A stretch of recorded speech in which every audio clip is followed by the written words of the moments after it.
Devon and Cornwall, but then across into parts of Wales, across other southern and central parts of England. A little bit of uncertainty as to how far north this rain's going to get, and it could be quite heavy, perhaps up to 30 millimetres in some places, so it could cause some localised problems.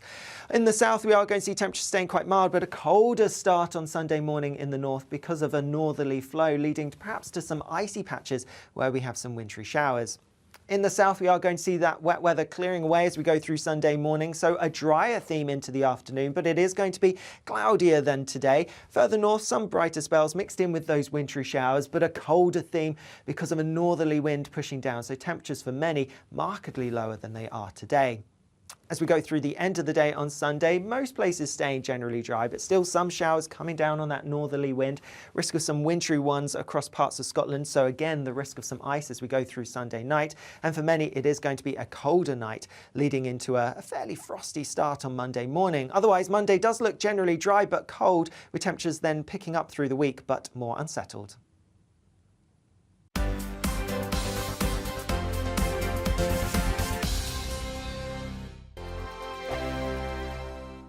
Monday to Thursday nights on GB News. At 6, it's Dubes & Co. 7 o'clock, Farage. At 8, join Jacob Rees-Mogg. And at 9, Dan Wootton Tonight, followed by headliners on TV, radio and online. This is GB News.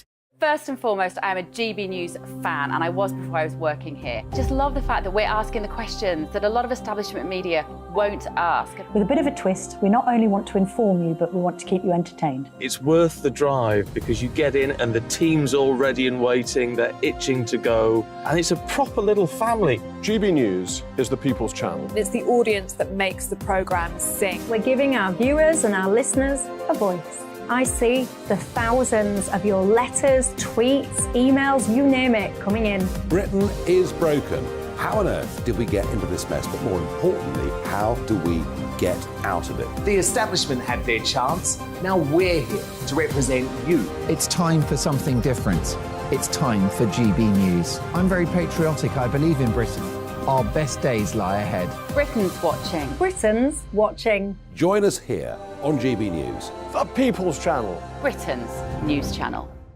Join me, Patrick Christie's, Monday to Friday, 3 till 6. We tackle the day's news agenda like you've never seen before. It's high tempo, high octane, the most controversial topics and the best guests. You will not be able to take your eyes and ears off it. I'm not afraid to ask the questions that you really want answered. 3 till 6 p.m, Monday to Friday on GB News, the People's Channel, Britain's news channel.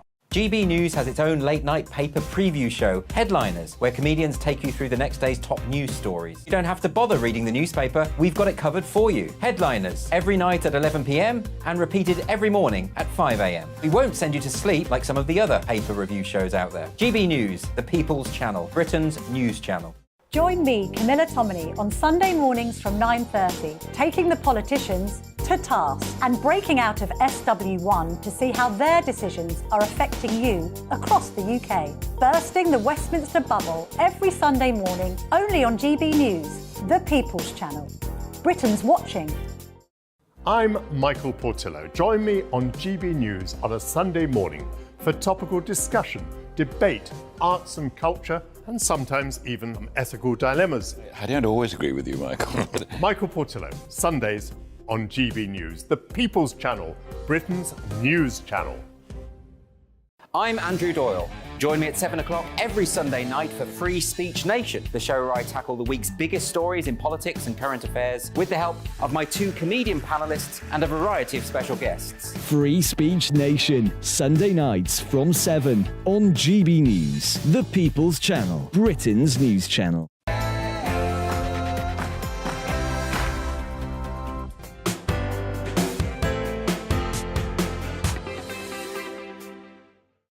Good afternoon. Welcome on this spring-like Saturday. Finally, don't worry, the clocks might be changing tonight. It is still Saturday, despite the fact that it's me, Bev Turner, for the next 3 hours on your TV and radio. So the weekend team have concocted a packed show for you today. As the war on the motorist speeds up, we're going to be live at a ULEZ protest. I'm going to be digging into the current economic turmoil, what it might mean for you, and pioneer for women's rights, formerly known as Olympic swimmer Sharon Davis, is going to be talking to me a little later in the show about the surprise surprise decision to ban trans women from world-ranking sports events. Do not miss that. But first, it's the news headlines with Bethany Elsey.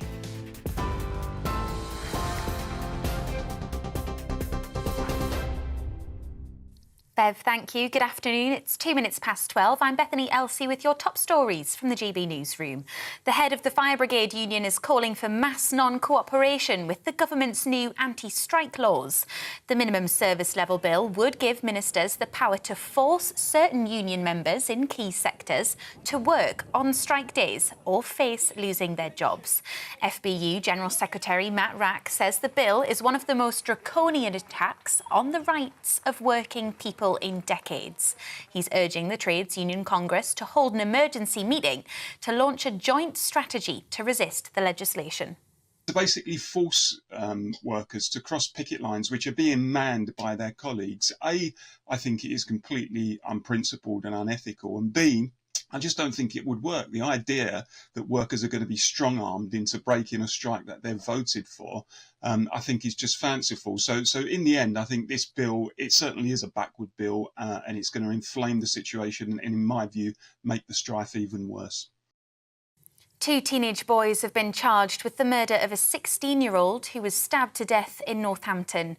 Rohan Shand, known as Fred, died following the attack on Wednesday afternoon. The 14 and 16-year-old boys, who can't be named for legal reasons, will appear before Northampton Magistrates Court today. 3 men have been jailed and over £35,000 worth of cocaine and heroin seized in Westminster in a major operation by the Met Police. Saeed Ghatal, Max Daniels and Lloyd Brown have been imprisoned for a combined total of 17 years. Their charges include the supplying of Class A drugs and possessing firearms. The Met has closed over 1,800 lines and arrested over 3,000 county line offenders since November 2019. London City Hall staff will no longer have access to TikTok on their work devices. The Greater London Authority says it takes information security extremely seriously. It follows similar bans imposed on government ministers in the Palace of Westminster and in the Scottish Government. TikTok, which is owned by the Chinese internet company ByteDance, argues it doesn't share data with China and says these bans are based on fundamental misconceptions. Gwyneth Paltrow has testified she initially thought she was being sexually assaulted after a collision with a retired doctor on a ski slope in Utah in 2016. 76-year-old Terry Sanderson is accusing the Oscar-winning actress of crashing into him and says he's living with a permanent traumatic brain injury as a result. He's suing for damages worth £250,000, but Miss Paltrow denies the allegations and says she can't be held responsible.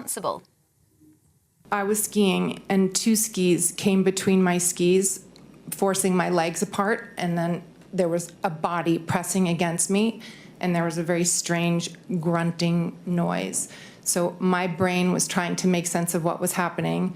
I thought, is this a practical joke? Is someone like doing something perverted? This is really, really strange. One of Britain's leading retail consultants has warned John Lewis Group faces a battle to regain its soul and warned failure for the retail giant was not an option. Mary Portas published an open letter to the chair, Sharon White, following the news she was considering ending the employee-owned business structure to attract outside investment. John Lewis, which employs 80,000 workers, has also warned of potential job cuts and told staff it wouldn't hand out a bonus for only the second time since 1953. The Princess of Wales is championing the role business can play in supporting children and their careers. This week, Kate launched her Business Task Force for Early Childhood, whose members include Unilever, IKEA, NatWest and Lego. In a video released by Kensington Palace, the Princess spoke with Iceland's Chief Executive Chair, Richard Walker. She explained how often the foundations for skills employers look for are built in the earliest years of our lives. She also urged business leaders to prioritise well-being in the workplace to support family life. 3 fragments of ancient sculptures from the Parthenon temple which have been held in the Vatican museums for more than 2 centuries, have been returned to Athens. They were handed back during a special ceremony at the Acropolis Museum and have since been placed in the Parthenon Gallery. The Greek government is hoping to recover all original sculptures from the Parthenon, including the Elgin marbles, which are currently in the British Museum. And servicemen who helped to carry the Queen's coffin in Edinburgh are among those recognised in an honours list. The Royal Regiment of Scotland carried the coffin to St Giles's Cathedral to lie in rest. The Chief Steward of the cathedral also received honours under the Royal Victorian Order, recognising service to the monarch. You're up to date on GB News. We'll bring you more news as it happens. Now, though, it's back to Bev.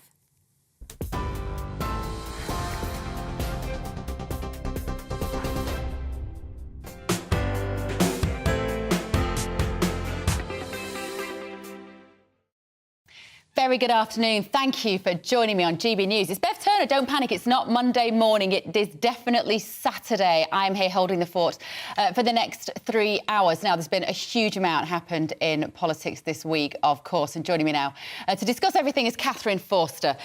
Before we start this, Catherine, I do want our viewers to know that the last time I saw Catherine, we were both sat in the hairdressers. We didn't know. We went to the same hairdressers, and I sat there and looked along, and she looked at me, and we went, oh, hello. And we continued to have a little natter for about 3 hours while we got our hair done. So it's nice to see you in a professional capacity.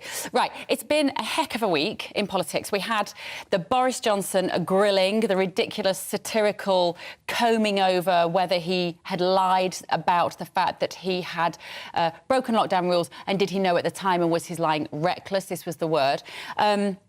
We also had, of course, movement on the Brexit Northern Ireland Protocol deal, which for Rishi Sunak was the most significant event of the week. Tell us what happened.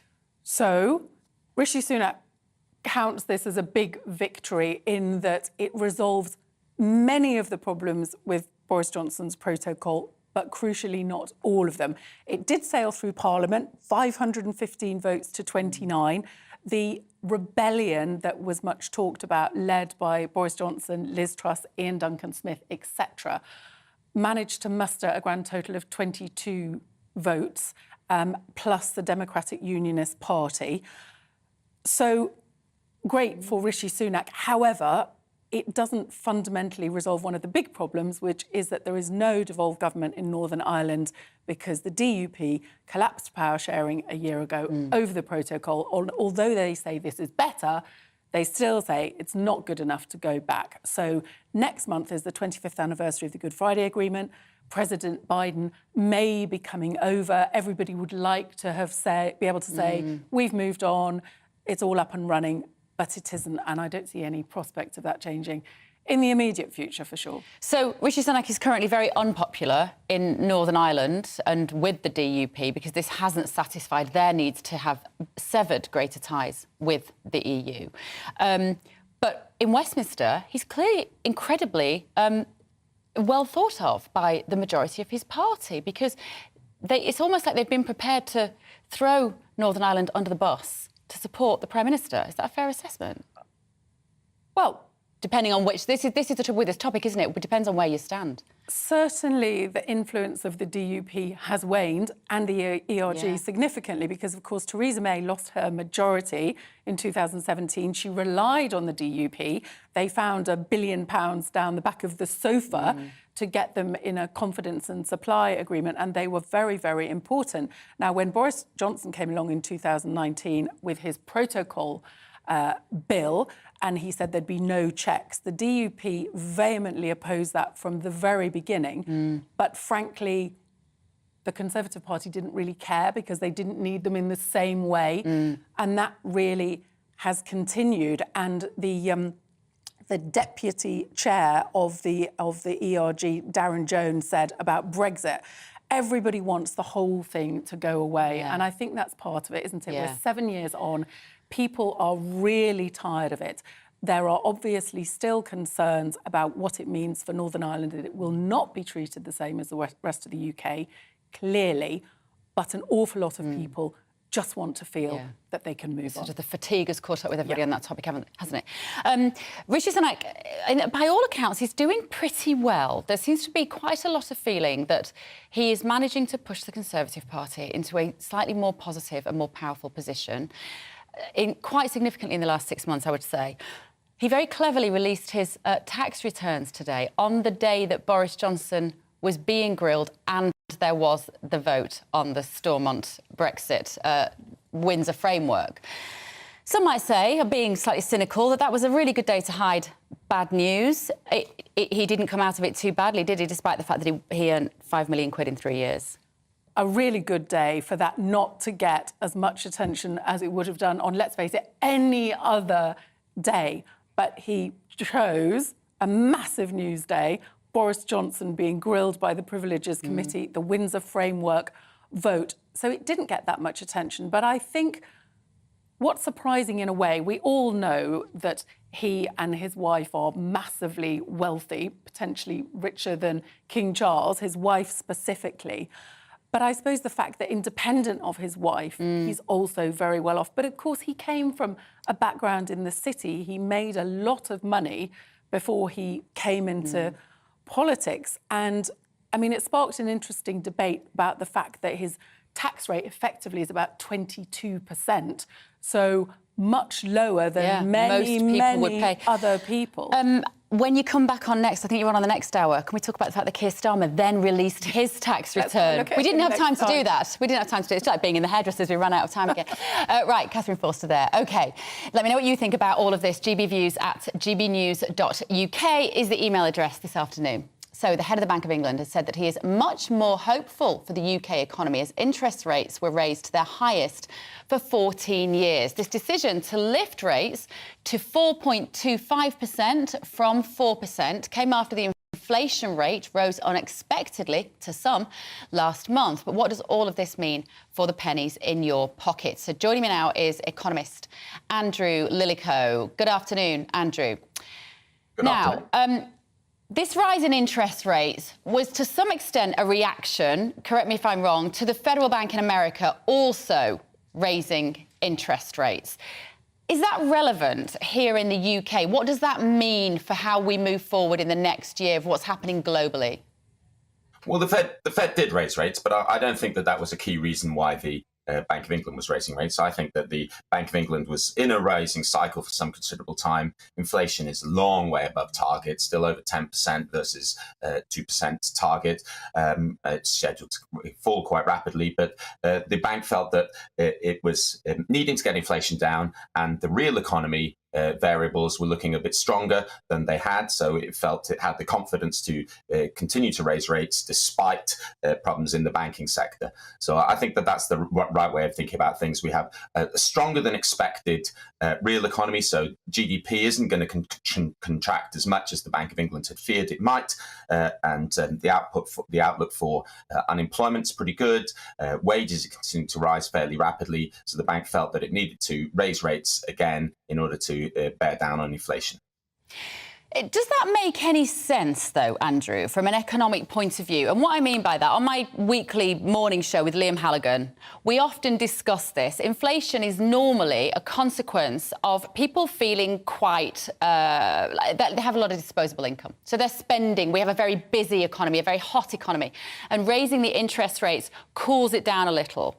People don't feel like that at the moment. That isn't the reason that we have this inflation, is it? And don't we need people to feel that they have more money in their pockets and not spending huge amounts on their mortgages so that we can get the economy growing again and keep these businesses open? Particularly, I'm thinking hospitality and travel, for instance.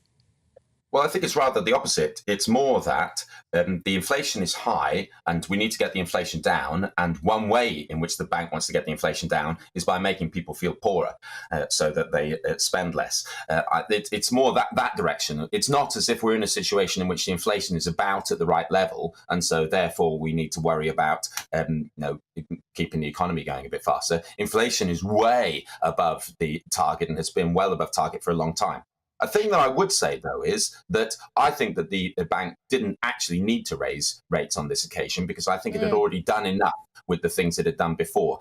Monetary growth It's already below 4% in the UK. And so that's likely to be a reasonably good indicator of what's going to happen out ahead, off in the months, say the year, 18 months ahead. And it seems to me that the bank's already done enough. Inflation is likely to come down very rapidly. The bank itself thinks that, but I think it'll probably come down slightly more rapidly than they think, at least on the medium term.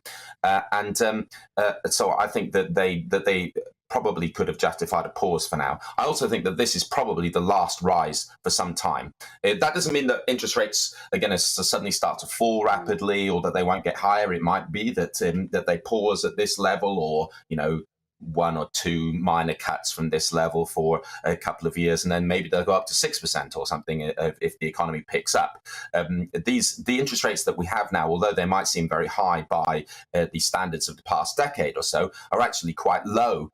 They would be the kinds of interest rates that if you went back 15 or 20 years, you'd have associated with a period of economic downturn and recession. You wouldn't think of these as being interest rates that were somehow very high and bearing down on inflation. These would be the low interest rates that you would use to boost the economy. So I think that we should anticipate that if the economy starts to grow a bit faster, the interest rates are going to go up further again, and people need to understand when they're making their decisions about their household lending, borrowing, and mortgages and so on, that the kind of interest rate environment that we've had for the past decade and more it was a very special and unusual period. It was emergency levels following the great financial crisis and the global financial crisis, and that's not likely to come back anytime soon. In fact, I'm going to be talking to a mortgage advisor in just a moment. If you're watching and you have got questions about your mortgage, we are going to be talking to somebody in just a moment about that. I'm wondering, though, Andrew, with people, you said then about the fact that, people need to feel a little poorer in order to bring that inflation down.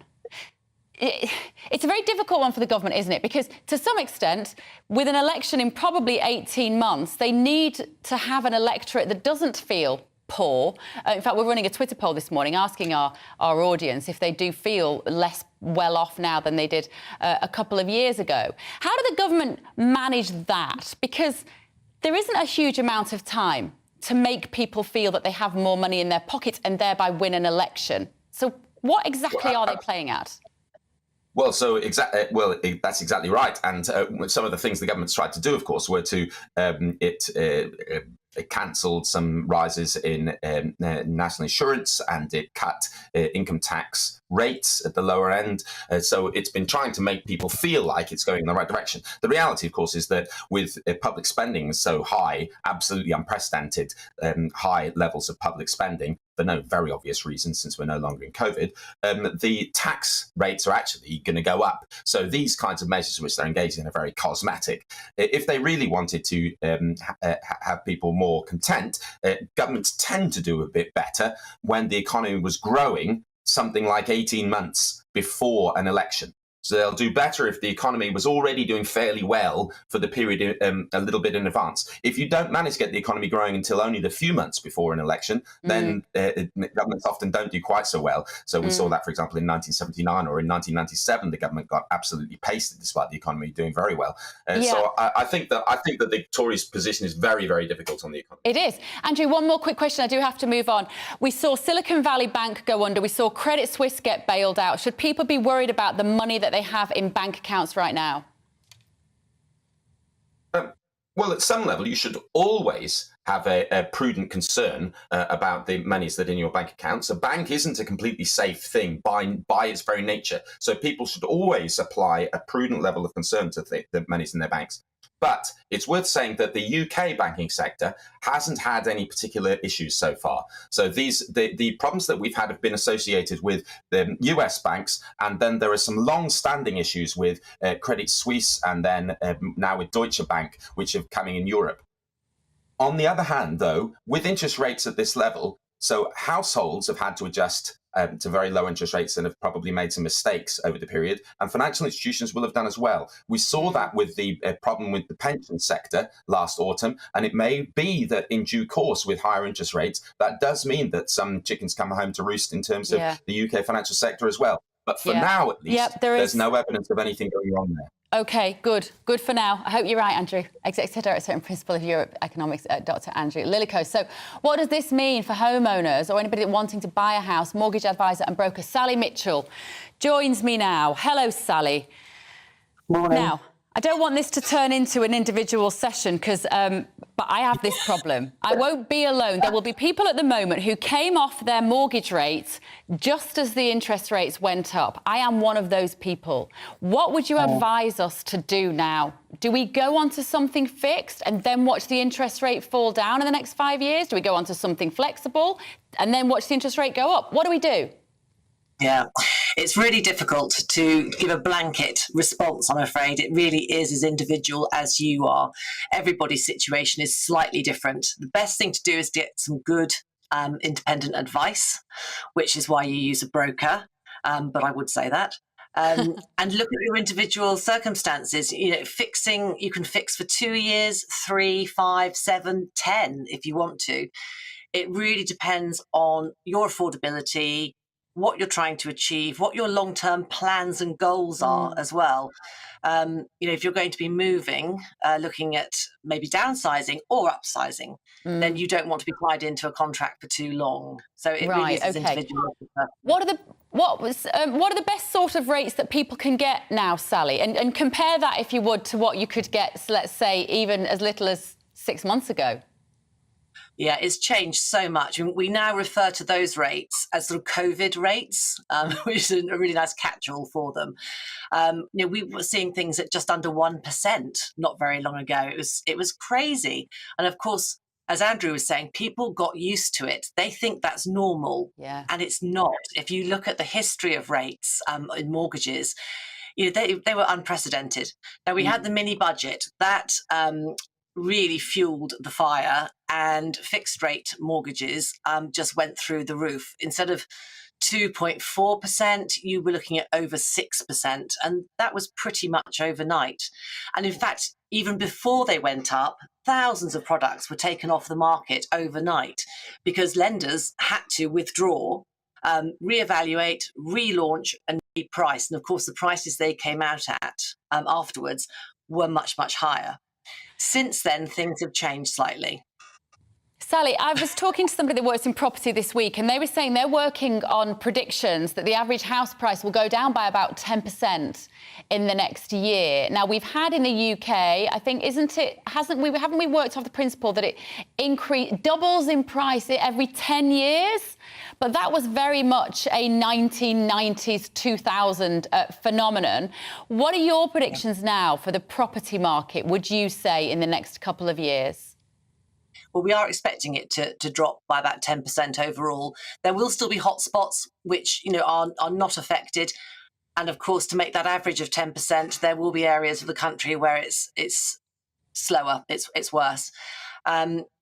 The historical data is that, yes, exactly that quote, that, it doubles every 10 years. But we've had very strange times in the last 20 or 30 years in the housing market. What I'd like to say is that if it does drop by 10%, then that only takes us back to the level that we were at the beginning of 2021. So we have to not panic, get it into a little bit of perspective. These things are cyclical. The markets go up, they go down, and we just happen to be on a downward trajectory at the moment. Yeah, and a real state of flux, doesn't it feel, for everybody, professionally, personally.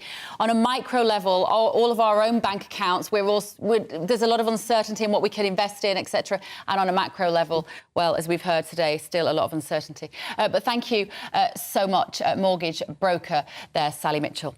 Right, on Twitter, I've been asking you, do you feel worse off than at the beginning of 2020? Of course, it was the 3-year anniversary of lockdowns this week. And so I want to know whether you feel that you've got less money in your pocket, you've got less disposable income now than you did at, say, the beginning of 2020. And our Twitter poll shows that at the moment, 81% of you feel worse off in spring 2023 than you did in spring 2020. That's really significant, isn't it?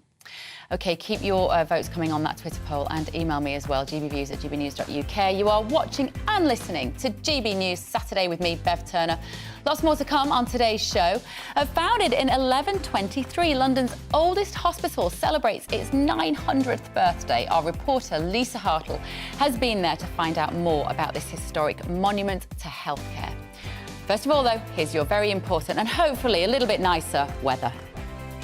Hello. As we go through the rest of this Saturday, we will have some sunny spells, but also quite a few showers to watch out for. And then later tonight, it's going to turn wet and windy in the south. That's because of this weather system that's currently waiting out in the Atlantic. You can see at the moment we have low pressure fairly nearby. That's why it's a blustery, showery start for many. A little bit of a ridge of high pressure building as we go through this morning. And so that's why things are turning a little bit more settled, perhaps.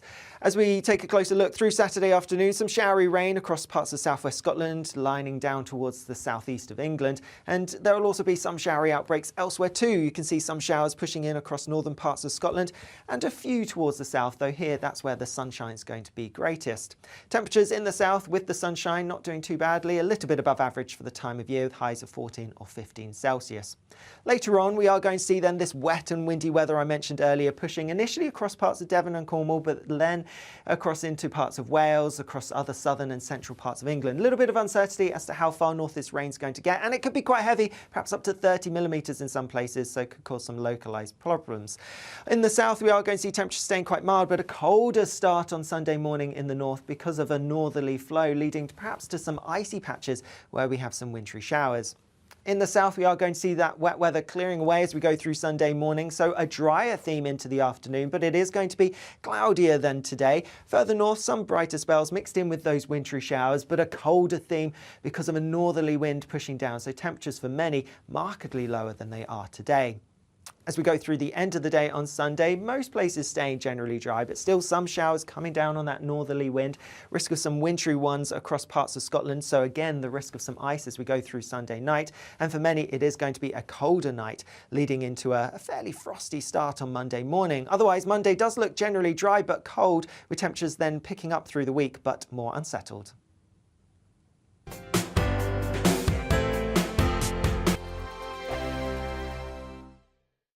It's all about family, being in people's living rooms, all the interaction and getting to know who our viewers and listeners are. When I was young, my dad used to say, Nana, stop arguing. I wanted an outlet that would enable me to give my opinion. People are going through a really hard time right now, and I know that you don't feel like you're being listened to by the establishment. I came to GB News because it's the People's Channel, and I want the audience to have their say on the events of the day. We're dynamic. We do something different. Democracy shows that the wisdom of the nation is in its people. I get to travel to find out what the story is from a personal perspective. The British people aren't fools. We know when we're not being told the full story. We've got to work out how Britain moves forward from this. It's the best country in the world. The establishment had their chance. Now we're here to represent your views. Britain's watching. Britain's watching. Britain's watching. We're proud to be GB News. The People's Channel. Britain's news channel. Hello, I'm Michelle Dewberry, and you can join me every weekday 6 till 7 on Jubes & Co. You're an inspiration to us all. Clip that bit up. Well, you are. That's my ringtone. My political ambitions are, those days are gone, I can tell you. She's only teasing. Go on. He's probably going to want to lay down now. I'll give him 2 minutes to have one. Let's respectfully disagree. That's what we like on Jubes & Co. Come and join us. GB News, the People's Channel. Michelle Dewberry, weekday evenings at 6 o'clock. Start the day with GB News. We catch up on all the big stories you didn't hear the night before. And take a look at what the world's talking about this morning. That's right, Monday to Thursdays from 6 o'clock. It's Breakfast with Eamon and Isabel. Straight after breakfast, join us, Bev Turner and Andrew Pearce. We're going to take you through till noon. We'll be tackling the big topics of the day, including the things that the other channels just won't talk about. If it's happening here. Wake up to mornings on GB News, the People's Channel. Britain's news channel. I'm Simon Evans. Join me on GB News for Headliners at 11 p.m. What's the scoop? I'll be joined by two of the country's top comedians. That's right. As we take a look at tomorrow's newspapers tonight. We're going to get into trouble. If it's a big story, we'll be covering it. Spill some tea on him. There we go. But we'll also have some fun. I wouldn't stick up a bank. My father didn't love me. So anyway. Headliners every night from 11 on GB News, the People's Channel, Britain's news channel. We've got a brand new lineup every Saturday night on GB News. From 6 p.m, I'll give you my unique take on the world today. Then at 7, it's me, Calvin Robinson, with my Common Sense Crusade. New to GB News is the Saturday 5. 5 times the opinion. Join us every Saturday from 8 p.m. as we debate the week's stories. With us 4, plus a special guest. And at 9, of course, it's Mark Dolan Tonight. Brand new Saturday nights on GB News, Britain's news channel.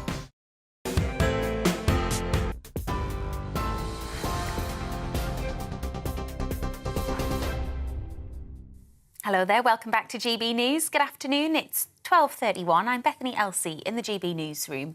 The head of the Fire Brigade Union is calling for mass non-cooperation with the government's new anti-strike laws.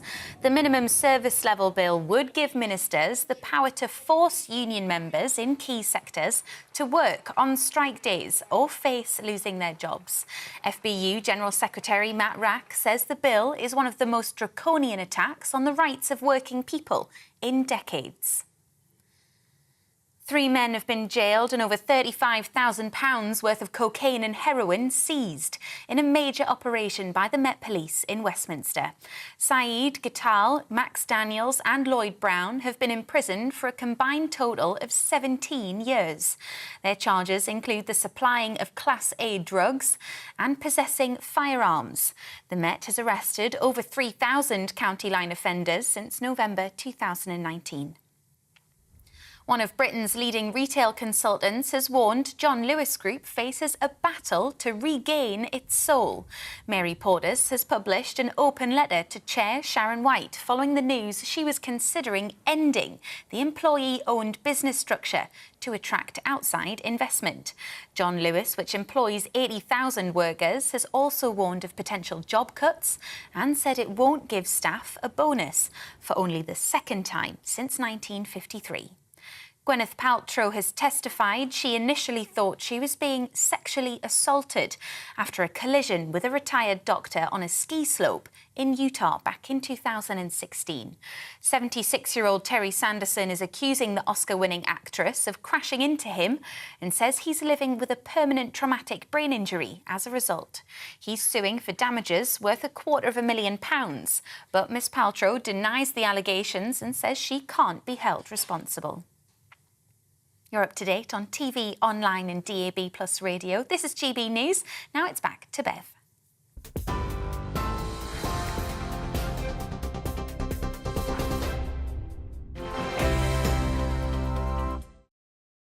Lots more still to come this morning. We're going to get to your views as well in a moment, so keep them coming. GBviews at gbnews.uk. But first of all, St Bart's Hospital in London is celebrating its 900th anniversary today as part of the milestone. The hospital is undertaking several projects, including a new breast cancer centre and preservation work on some of the oldest parts of the building. You are about to see and hear footage of heart surgery, which some viewers and listeners may find distressing. Lisa Hartle has more. St Bart's is Britain's oldest hospital. Founded in 1123, today it's renowned for its work in cancer treatment and heart surgery. Former surgeon gynaecologist to the late Queen, Sir Marcus Setchell, is the deputy chairman of St Bart's Heritage, fundraising to preserve the historical parts of the hospital. They didn't actually have doctors in the early years in 1123. They were really nuns from the priory and nurses, but they weren't qualified nurses. They were carers, basically. But I think its long history is a very important part of it. A £10 million conservation project is underway as part of the 900th anniversary, restoring items like this William Hogarth painting dating back to the 1730s. In the 18th century, they started to undertake the first medical procedures, the first operations, which you can imagine at that time was quite a terrifying thing because there wasn't anaesthetic, anything like that. Behind us on Hogarth's painting, you can see a sort of group of figures who represent the patients of the hospital with various diseases and ailments, including a blind man with a stick. And that's a reminder that the hospital had actually appointed its first eye surgeon in 1720. So medical advances were happening, medical education was changing. And from the 18th century onwards, the hospital began to develop into what we really know today as a modern hospital. Bart's is one of the leading heart hospitals in the world. Chief Surgeon Stephen Edmondson has been at St Bart's for over 40 years. But Bart's has always had a tradition of excellence. It was very clear to me when I came here that he had that tradition. And it has an illustrious history, but I think we're very now centred and grounded in the here and the now, and we're doing really good work now that's innovative. What we try to do is do the basic stuff extremely well. But the thing that Bart's does on top of that is it innovates. So we have specialist programs that sometimes are unique to Bart's. And that's been the way, in my role as clinical director, I've tried to develop the service. And I think if there's a single word that typifies Bart's about excellence, it is the culture that we have of striving all the time to do the best for our patients.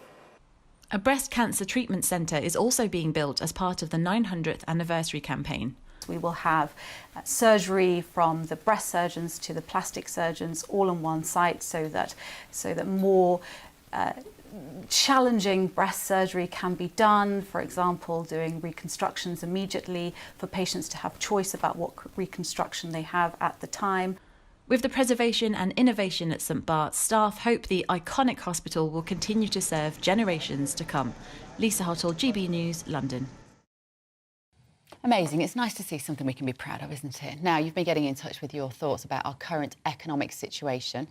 Deirdre says, Bev, we have an interest-only mortgage and we are struggling. Our mortgage has gone up from £500 to almost £1,000 and I don't know how much longer we can continue paying it. You are not alone, Deirdre.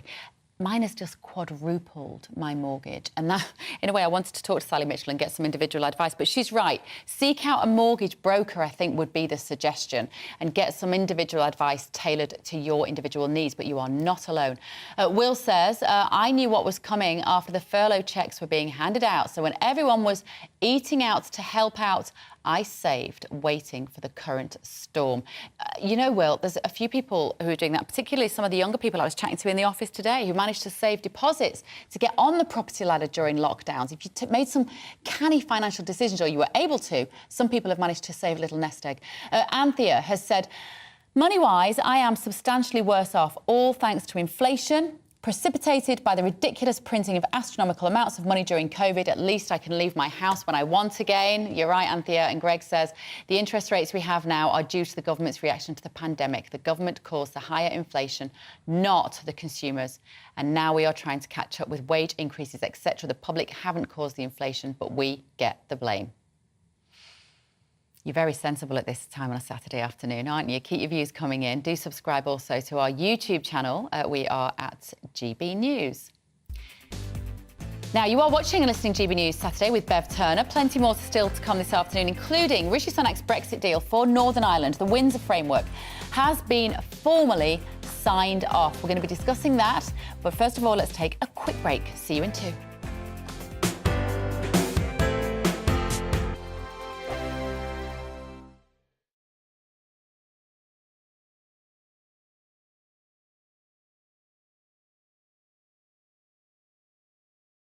I joined GB News because I was sick and tired of not hearing my views being represented, not just mine, but so many people that I knew and spoke to. I just couldn't get my voice out there. I couldn't say anything, I couldn't do anything. Whatever the narrative was, I kind of had to follow it. GB News is there to provide a voice for those who have been ignored by the establishment media. We think different things, we've got a different style. GB News is here to be optimistic and positive about the future. It's real kind of dynamic and flowing, with the audience very much at the heart of it, like a big family.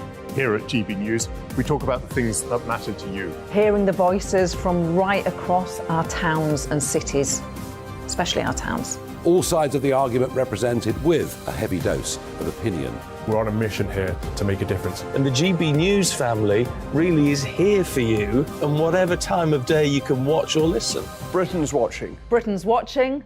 We're proud to be GB News, The People's Channel. Britain's news channel. Westminster is going around in ever-decreasing circles, followed by the media. Britain is broken. How on earth did we get into this mess? But more importantly, how do we get out of it? Join me at 7 p.m, Mondays to Thursdays on Farage, here on GB News. We will have open, rational debate. We've got to work out how Britain moves forward from this. Join us here on GB News, the People's Channel. Britain is watching. You've probably seen politicians interviewed 1,000 times, but we do it differently. We find out who they really are, we don't shout, we chat, and hopefully we bring a bit of light, not just heat. Did you know Kate Moss? Apparently. Do you have a pair of jeans or a pair of jeans? No, of course I don't. What would I do with them? My friends are like, oh my God, what's she doing now? Join me every Sunday at 6 for Gloria Meets, only on GB News, the People's Channel, Britain's news channel. I'm Jacob Rees-Mogg, the Member of Parliament for North East Somerset and a former government minister. For years, I've walked the corridors of power in both Westminster and the City of London. I campaigned in the largest democratic vote in our island story. I know this country has so much to be proud of. We need to have the arguments, the discussions on how we make it better. The wisdom of the nation is in its people. Vox Populi, Vox Dei. That's why I'm joining the People's Channel. Join me Monday to Thursday at 8 p.m. on GB News, Britain's news channel. I'm Mark White. As GB News Home and Security Editor, I cover those key issues that are so important to you. Our authorities, our communities doing all they can to combat violent crime. With the public services under unbearable strain, why are we still failing to control our borders? Defence, the first priority of any government, has been continually hollowed out. Can we trust our politicians to protect the armed forces? Join me, Mark White, on GB News.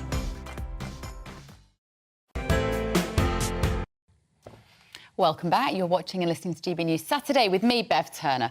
So Rishi Sunak's Brexit deal for Northern Ireland was formally signed off at a meeting in London after a Conservative rebellion against the deal failed this week. James Cleverly, the Foreign Secretary, adopted the new arrangements for Northern Ireland at a meeting with the European Commission. This comes, of course, after the Prime Minister won the backing of his MPs for the Windsor framework. So here to discuss this is the chair of the Conservatives in Northern Ireland, Matthew Robinson. Good morning, Matthew. Rishi Sunak hailed this new arrangement, this new agreement, the Windsor framework. He gave it a sort of royal stamp of approval, didn't he, with that particular name. And then it sort of, the detail of it became analysed, and there were lots of people, namely the DUP, those people in Northern Ireland who feel committed to Northern Ireland being part of the UK and not part of the EU, who were very unhappy about it. Nevertheless, it's got through. Where does this leave us now? Where does it leave Northern Ireland? Well, good to be with you. I'd say from the outset, as a Conservative and a Unionist, I welcome this deal. I think the UK government deserves credit. Some of the concessions that they've got from the European Commission here were not thought of to be even remotely possible a matter of months ago. So I think where Northern Ireland is right now, and it was an overwhelming vote in Parliament across all parties, leaves our province in a position whereby we have both unfettered access, and rightfully so, to the UK internal market, but we have a total unfettered access into the European single market. The competitive economic advantage that Northern Ireland could grasp with that type of arrangement is huge. And while, yes, there have been legitimate constitutional concerns within unionism, especially with regards to ECJ oversight, I think the Stormont break goes a long way to address some of that, gives a devolved regional parliament an incredible amount of power in the scheme of things.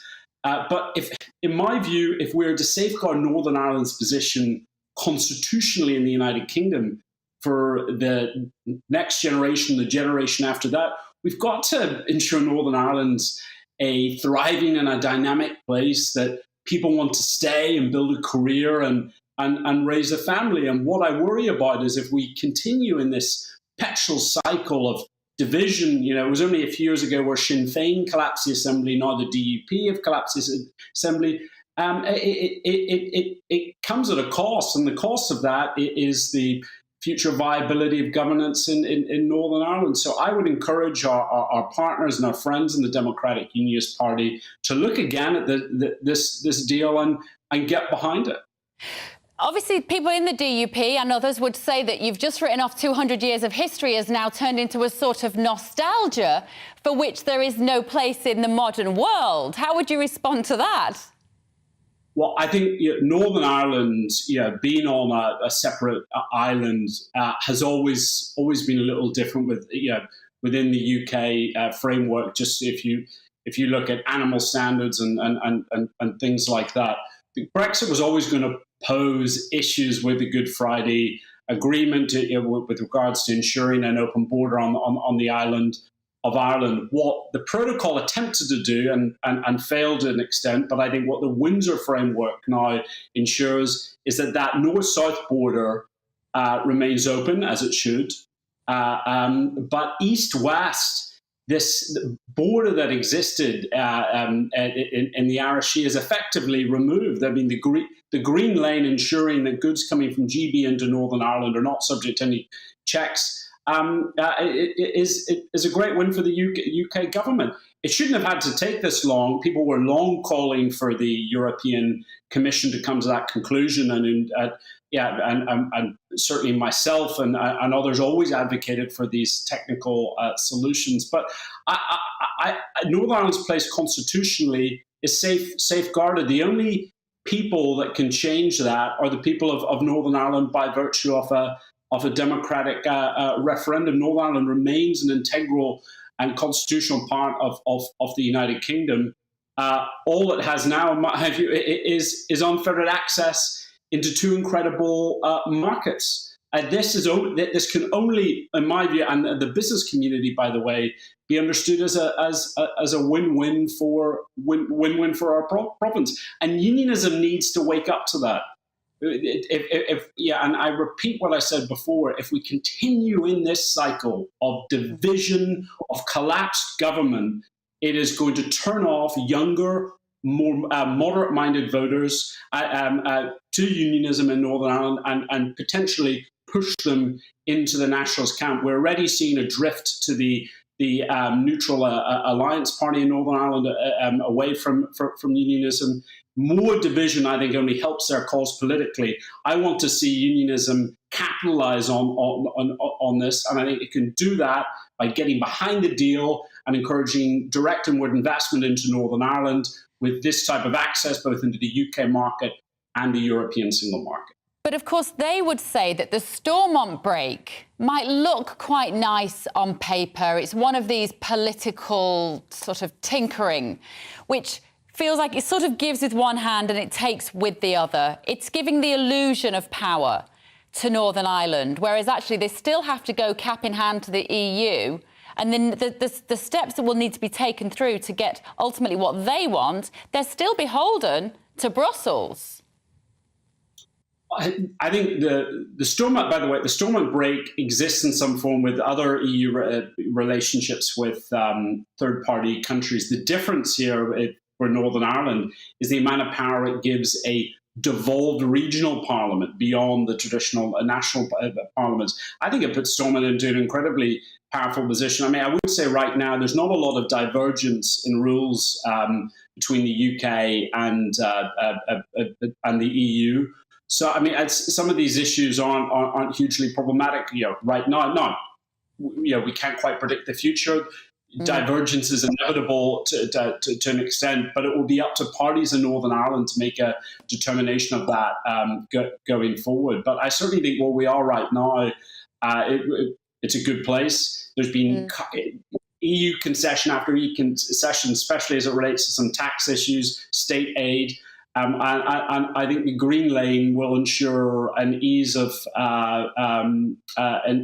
travel for goods coming from GB into NI. So we'll see how the Stormont break works in practice. But it's unlike anything else that the EU has ever offered a third party. So I think the UK government deserves credit in securing that. OK, all right. Thank you, Matthew. Matthew Robertson, there, the chairman of Northern Ireland Conservatives. The idea that we had Brexit and then we're still thanking the EU for giving us these concessions. Well, anyway, to discuss the business side of all this is Roger Pollan. Roger is the head of the Federation of Small Businesses in Northern Ireland. Good morning, Roger. Hopefully you heard the conversation that was had then, this idea that this is modern, this is moving forward, this is not pandering to the nostalgia of 200 years of Irish history anymore. This is a forward-looking plan that will help the businesses of Northern Ireland. Is that right? Well, I suppose the first thing is that FSB doesn't get involved in constitutional matters, and that's because our constituency is drawn from right across the whole population of people. Our members are business owners, and so we speak on behalf of them on those issues. The point you make, though, I think is very interesting. You know, we've got to look and see where have we come from and how have we got to here. The protocol was done to business, it wasn't done with business, and it caused a lot of problems. And I suppose, to their credit, the EU and the UK have both spent a long time now over the last few months listening to business, understanding what the problems were, and then have developed solutions. Now we're looking to see, it's a bit like, I'm sure you've bought a house at some point in the past and you've gone in and you've seen, yes, it's got the right number of rooms, it's got all the things that you want in that house, you're happy with the price, you've shaken hands, and then you walk away. That's only the start of the process. Then it's over to your lawyer and the seller's lawyer to work through the detail and see exactly what it is that you're getting. And I think that's where we're at the moment. The picture that Matthew there painted was very much echoing the very visionary, optimistic scene that Rishi Sunak had set out. But we still need to see how is that actually going to translate into the details of the rules that businesses will work by. And I suppose one final point on it is we've spent 45 years where I think Britain has become very well known for gold-plating rules that came out of Europe. It took the rules and then added to them and strengthened them and made them absolutely the best rules you could have. We need to see that process rolled back. We need to see the lightest touch of rules governing the process of goods between Britain and Northern Ireland, because at the moment we're seeking the detail on how that's going to operate. The Green Line sounds very attractive, but we don't actually know how it's going to work. So we need to see that first before we can give it wholehearted endorsement and be enthusiastic about it. That's interesting to hear that you don't feel that you understand the detail of that. But of course, it got voted through this week, not unanimously, but overwhelmingly in Parliament. Do you think those MPs know the detail of this, or do they just not really care from a business point of view? No, I think they know the detail of what they voted on, but they were only voting on the Stormont break, which is one tiny part of this. We've got to see how does the entire system operate. And we sat down with HMRC just, I think, the day after Rishi Sunak made the announcement of the Windsor framework. We sat down with them, with others, and there were 20 questions submitted by business and business organisations. We're still waiting for the answers to those questions. I wrote to HMRC again at the beginning of this week to say that we'd like to see the answers to those questions, and we'd also like a sense of what's the timescale that you're going to be operating on for the consultation process. Sadly, we haven't yet had a response to that. So we're still waiting to see what will the consultation process look like, how will they understand all the issues that need to be sorted, and then when will they come forward with the detail as to how those are going to be implemented. So just optimistic but cautious and not being naive about it. Yeah, absolutely. And that tends to have that attitude has put Northern Ireland in good stead for many years, if you had to sum up the skills that you need. How bad is it for businesses over in Northern Ireland at the moment?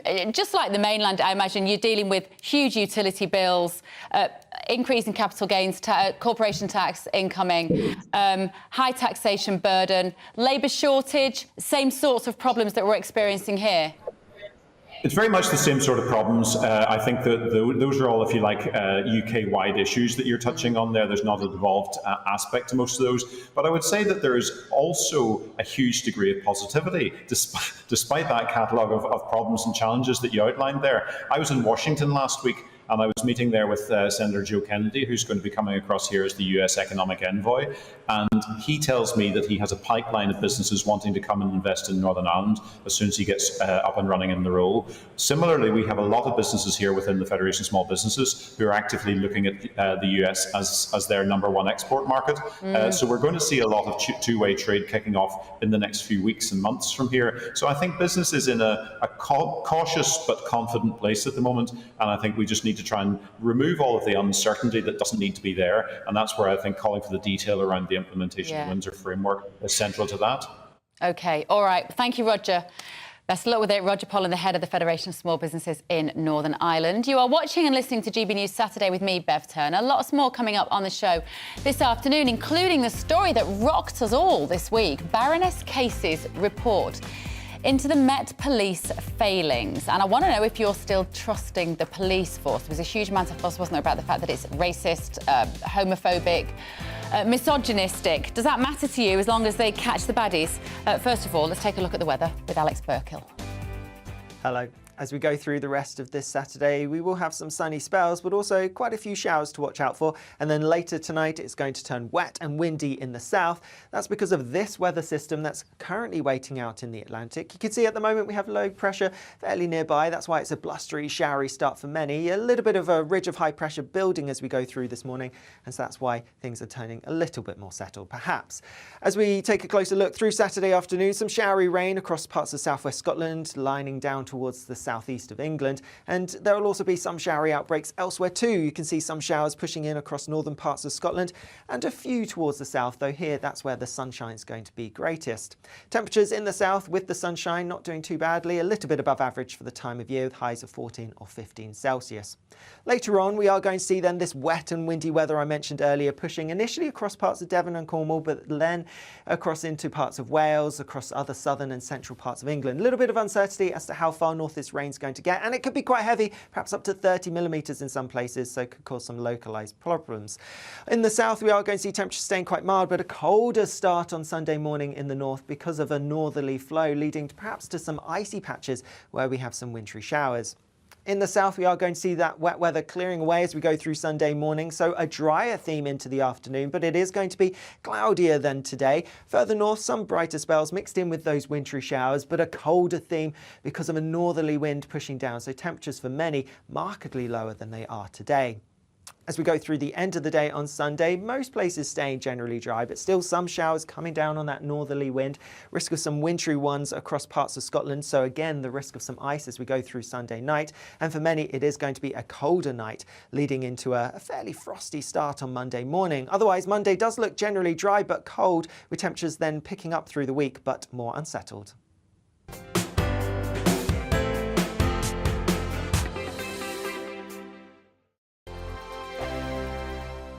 Monday to Thursday nights on GB News. At 6, it's Dubes & Co. 7 o'clock, Farage. At 8, join Jacob Rees-Mogg. And at 9, Dan Wootton Tonight, followed by headliners. On TV, radio and online. This is GB News. First and foremost, I am a GB News fan, and I was before I was working here. Just love the fact that we're asking the questions that a lot of establishment media won't ask. With a bit of a twist, we not only want to inform you, but we want to keep you entertained. It's worth the drive because you get in and the team's all ready and waiting, they're itching to go, and it's a proper little family. GB News is the people's channel. It's the audience that makes the programme sing. We're giving our viewers and our listeners a voice. I see the thousands of your letters, tweets, emails, you name it, coming in. Britain is broken. How on earth did we get into this mess? But more importantly, how do we get out of it? The establishment had their chance. Now we're here to represent you. It's time for something different.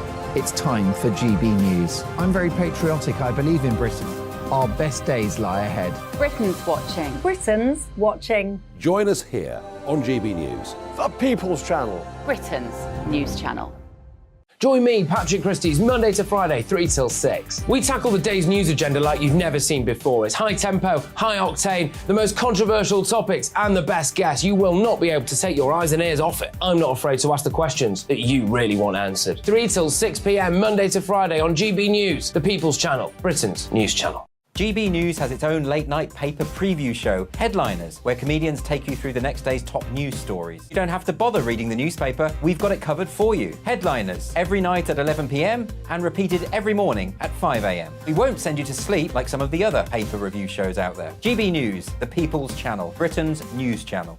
Join me, Camilla Tominey, on Sunday mornings from 9:30, taking the politicians to task and breaking out of SW1 to see how their decisions are affecting you across the UK. Bursting the Westminster bubble every Sunday morning, only on GB News, the People's Channel. Britain's watching. I'm Michael Portillo. Join me on GB News on a Sunday morning for topical discussion, debate, arts and culture, and sometimes even some ethical dilemmas. I don't always agree with you, Michael. Michael Portillo, Sundays on GB News, the People's Channel, Britain's news channel. I'm Andrew Doyle. Join me at 7 o'clock every Sunday night for Free Speech Nation, the show where I tackle the week's biggest stories in politics and current affairs with the help of my 2 comedian panellists and a variety of special guests. Free Speech Nation, Sunday nights from 7 on GB News, the People's Channel, Britain's news channel.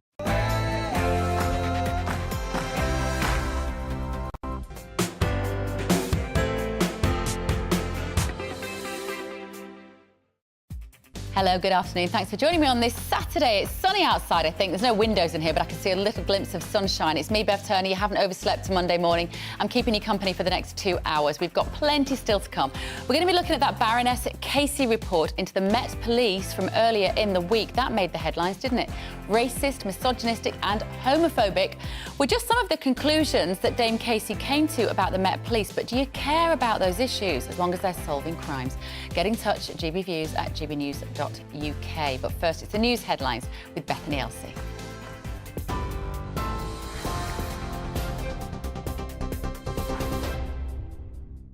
Bev, thank you. Good afternoon. It's 1 minute past 1. I'm Bethany Elsey with your top stories from the GB newsroom. The head of the Fire Brigade Union is calling for mass non-cooperation of the government's new anti-strike laws. The minimum service level bill would give ministers the power to force certain union members in key sectors to work on strike days or face losing their jobs. FBU General Secretary Matt Rack says the bill is one of the most draconian attacks on the rights of working people in decades. He's urging the Trades Union Congress to hold an emergency meeting to launch a joint strategy to resist the legislation. Basically force workers to cross picket lines which are being manned by their colleagues. A, I think it is completely unprincipled and unethical, and B, I just don't think it would work. The idea that workers are going to be strong-armed into breaking a strike that they've voted for, I think is just fanciful. So in the end, I think this bill, it certainly is a backward bill, and it's going to inflame the situation and, in my view, make the strife even worse. 2 teenage boys have been charged with the murder of a 16-year-old who was stabbed to death in Northampton. Rohan Shand, known as Fred, died following the attack on Wednesday afternoon. The 14 and 16-year-old boys, who can't be named for legal reasons, will appear before Northampton Magistrates Court later. 3 men have been jailed and over £35,000 worth of cocaine and heroin seized in a major operation by the Met Police in Westminster. Saeed Ghatal, Max Daniels and Lloyd Brown have been imprisoned for a combined total of 17 years. Their charges include the supplying of Class A drugs and possessing of firearms.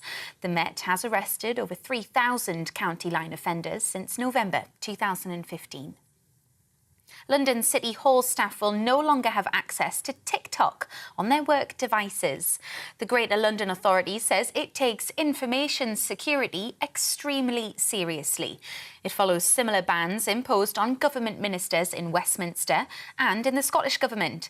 TikTok, which is owned by the Chinese internet company ByteDance, argues it doesn't share data with China and says these bans are based on fundamental misconceptions. Gwyneth Paltrow has testified she initially thought she was being sexually assaulted after a collision with a retired doctor on a ski slope in Utah back in 2016. 76-year-old Terry Sanderson is accusing the Oscar-winning actress of crashing into him and says he's living with a permanent traumatic brain injury as a result. He's suing for damages worth £250,000. But Miss Paltrow denies the allegations and says she can't be held responsible. I was skiing and 2 skis came between my skis, forcing my legs apart, and then there was a body pressing against me and there was a very strange grunting noise. So my brain was trying to make sense of what was happening. I thought, is this a practical joke? Is someone like doing something perverted? This is really, really strange. One of Britain's leading retail consultants has warned John Lewis faces a battle to regain its soul. Mary Portas has written an open letter to the chair, Sharon White.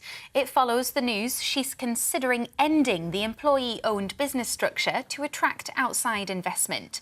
John Lewis, which employs 80,000 workers, has also warned of potential job cuts and said it won't give staff a bonus for only the second time since 1953. Qatar's Sheikh Jassim has submitted an improved offer to buy Manchester United Football Club. A source close to the bid says the Qataris remain confident of completing a takeover. It follows a second bid from boyhood United fan Sir Jim Ratcliffe, one of the richest people in Britain. And Finnish businessman Thomas Ziliakus is also in the race, proposing to buy half the club, with fans buying the other half. The sale could fetch a world record fee, with current owners, the Glazer family, demanding £6 billion. 3 fragments of ancient sculptures from the Parthenon temple that have been held in the Vatican museums for more than 2 centuries have been returned to Athens. They were handed back during a special ceremony at the Acropolis Museum and have since been placed in the Parthenon Gallery. The Greek government is hoping to recover all original sculptures, including the Elgin marbles, which are currently in the British Museum.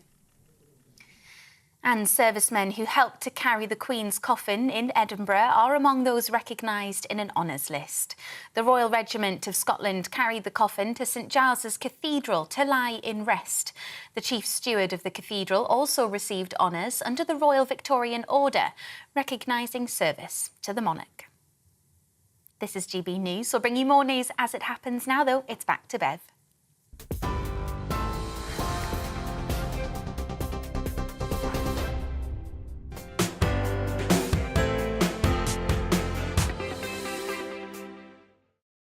Very good afternoon. Thank you for joining me here on GB News. So this week saw yet another blow for the Metropolitan Police Force after Baroness Casey's report highlighted misogyny, racism and discrimination. Our GB News People's poll this week highlighted that the public's trust in the UK's police force has been damaged. So joining me now is a former Met Police officer, Chris Hobbs. Hello, Chris. Thank you for coming in. Nice to see you. Now, you've read this whole report, which I like, rather than just taking the headlines from the paper. Was it all negative about the police? There were some positive aspects of it. She did highlight in the first part of the report the problems frontline police officers and detectives face through poor management, lack of staff and the overwhelming demand. And she was sympathetic to their plight. And later on, she also complimented the new trainee detectives who are being faced with tasks and duties that, frankly, they're not qualified to do. Right. But she had some praise for them. So the first half, or the first part, was well received. The rest of it wasn't. And I was out on Wednesday where there was a big protest in London. Spoke to quite a few officers and they are dismayed. And some of them are thinking of leaving. And as I think we joked earlier, Queensland Police quickly put in an advert saying, well, if you're not happy in London, come and join us in Australia. So there is a crisis, a morale crisis at the moment amongst Met officers, without a doubt. But the aspects about poor management and the fact they're being asked to do too much, the poor organisation, they thoroughly agreed with. She hit so many nails on the head with that. So they were part happy and part there now a bit miserable.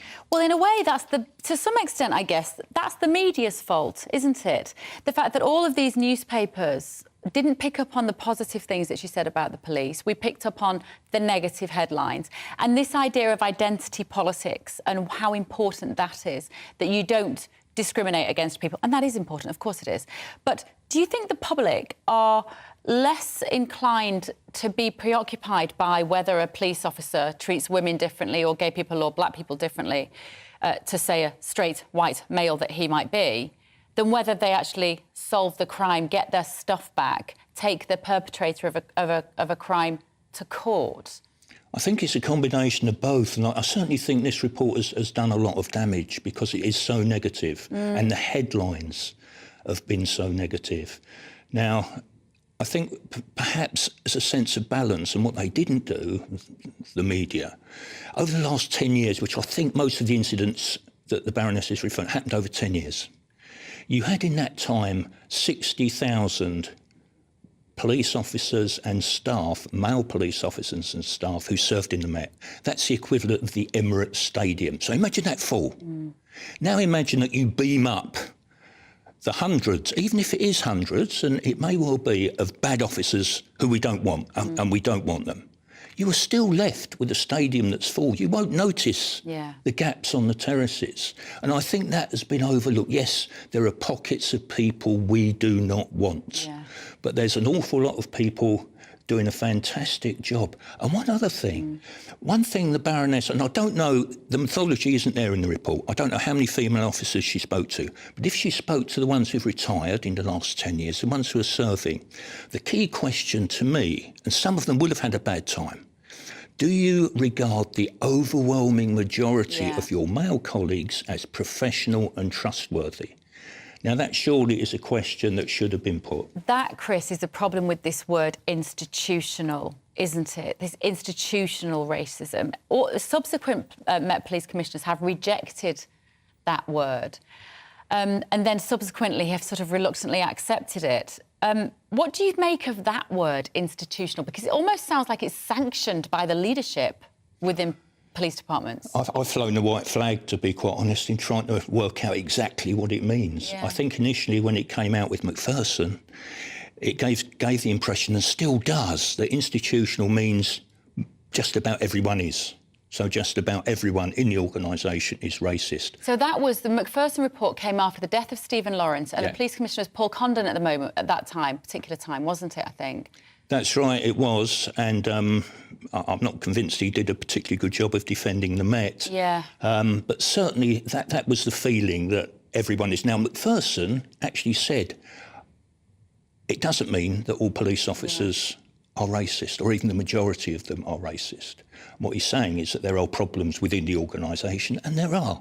But what the definition of institutional, frankly, I've given up. I've flown the white flag. I think it's a very damaging phrase because it's also very disempowering about the individual. It almost excuses the individual and all of these crimes, all of these discriminatory decisions which maybe police officers are making they're individuals who are making those decisions. And I think we need to shine a light on those individuals and weed them out, like you say.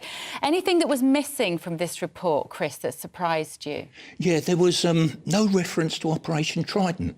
So remind us, was that the black-on-black knife crime? It was early 2000s. It began in the 80s and the 90s, and you had violence on the streets of London that were perpetuated by so-called Yardie criminals who came in from Jamaica, and of course some local criminals. And the black community, the activists, turned round to the police and said, you've really got to do something about this. Now, various efforts were made, and then in 1998, Trident was set up as an intelligence gathering. 2000, it went fully operational. So you had murder teams, shooting teams, intelligence teams, hubs across London.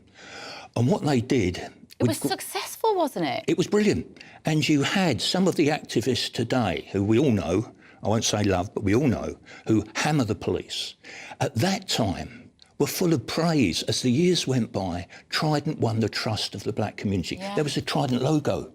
And kids, when the Trident community people wanted that logo and pinned it on themselves. It was a nicely branded project. It worked, didn't it? To get. I was in Jamaica for 18 months in various deployments. Everyone in Jamaica had heard of Operation Trident. The police brought over some Trident lanyards. The Jamaican police were sort of taking your arm off trying to get the lanyards. It had a fantastic reputation. And then for some reason, around 2010, the bosses started to change the focus. And then we had Mark Duggan, which really blew a hole in, the relationship anyway. But what the Met and I think the community needs to do, let's get back to Trident. Let's get some of the Trident people back at Scotland Yard. Let's recreate that atmosphere of cooperation that existed. It was a great time for the Met. It was a blueprint for the rest of the Met. Everyone bought into it, and I can't understand why she didn't mention it. No. All right, Chris. Fascinating. Chris Hobbs there, a former police officer. But joining me now is Police and Crime Commissioner from Lincolnshire, Mark Jones. Good morning, Mark. Obviously, you're coming to us this morning from up north, and maybe there's a very different policing situation. In fact, just start by that. How different is it to police in Lincolnshire, would you say, than it is down here in the capital city and being part of the Met? Well, it is very different. I also chair our national association, so I do spend a lot of time looking at the issue from a national perspective. And it is a different set of questions, but nevertheless, there are some underlying themes. Fundamentally, trust in policing is vital to the mission, but most people say, when they talk about trust to me locally, it's, well, do you answer the phone when I ring up? Do you turn up when I need you? They're the fundamental questions people have. The other issues around, are you doing the right things to make sure the culture within policing is right, are, to be honest, locally secondary to that question of, are you there when I need you? Our job as the public representatives to policing is to hold chief constables to account in delivering that cultural change, but at the same time turning up in the way the public need.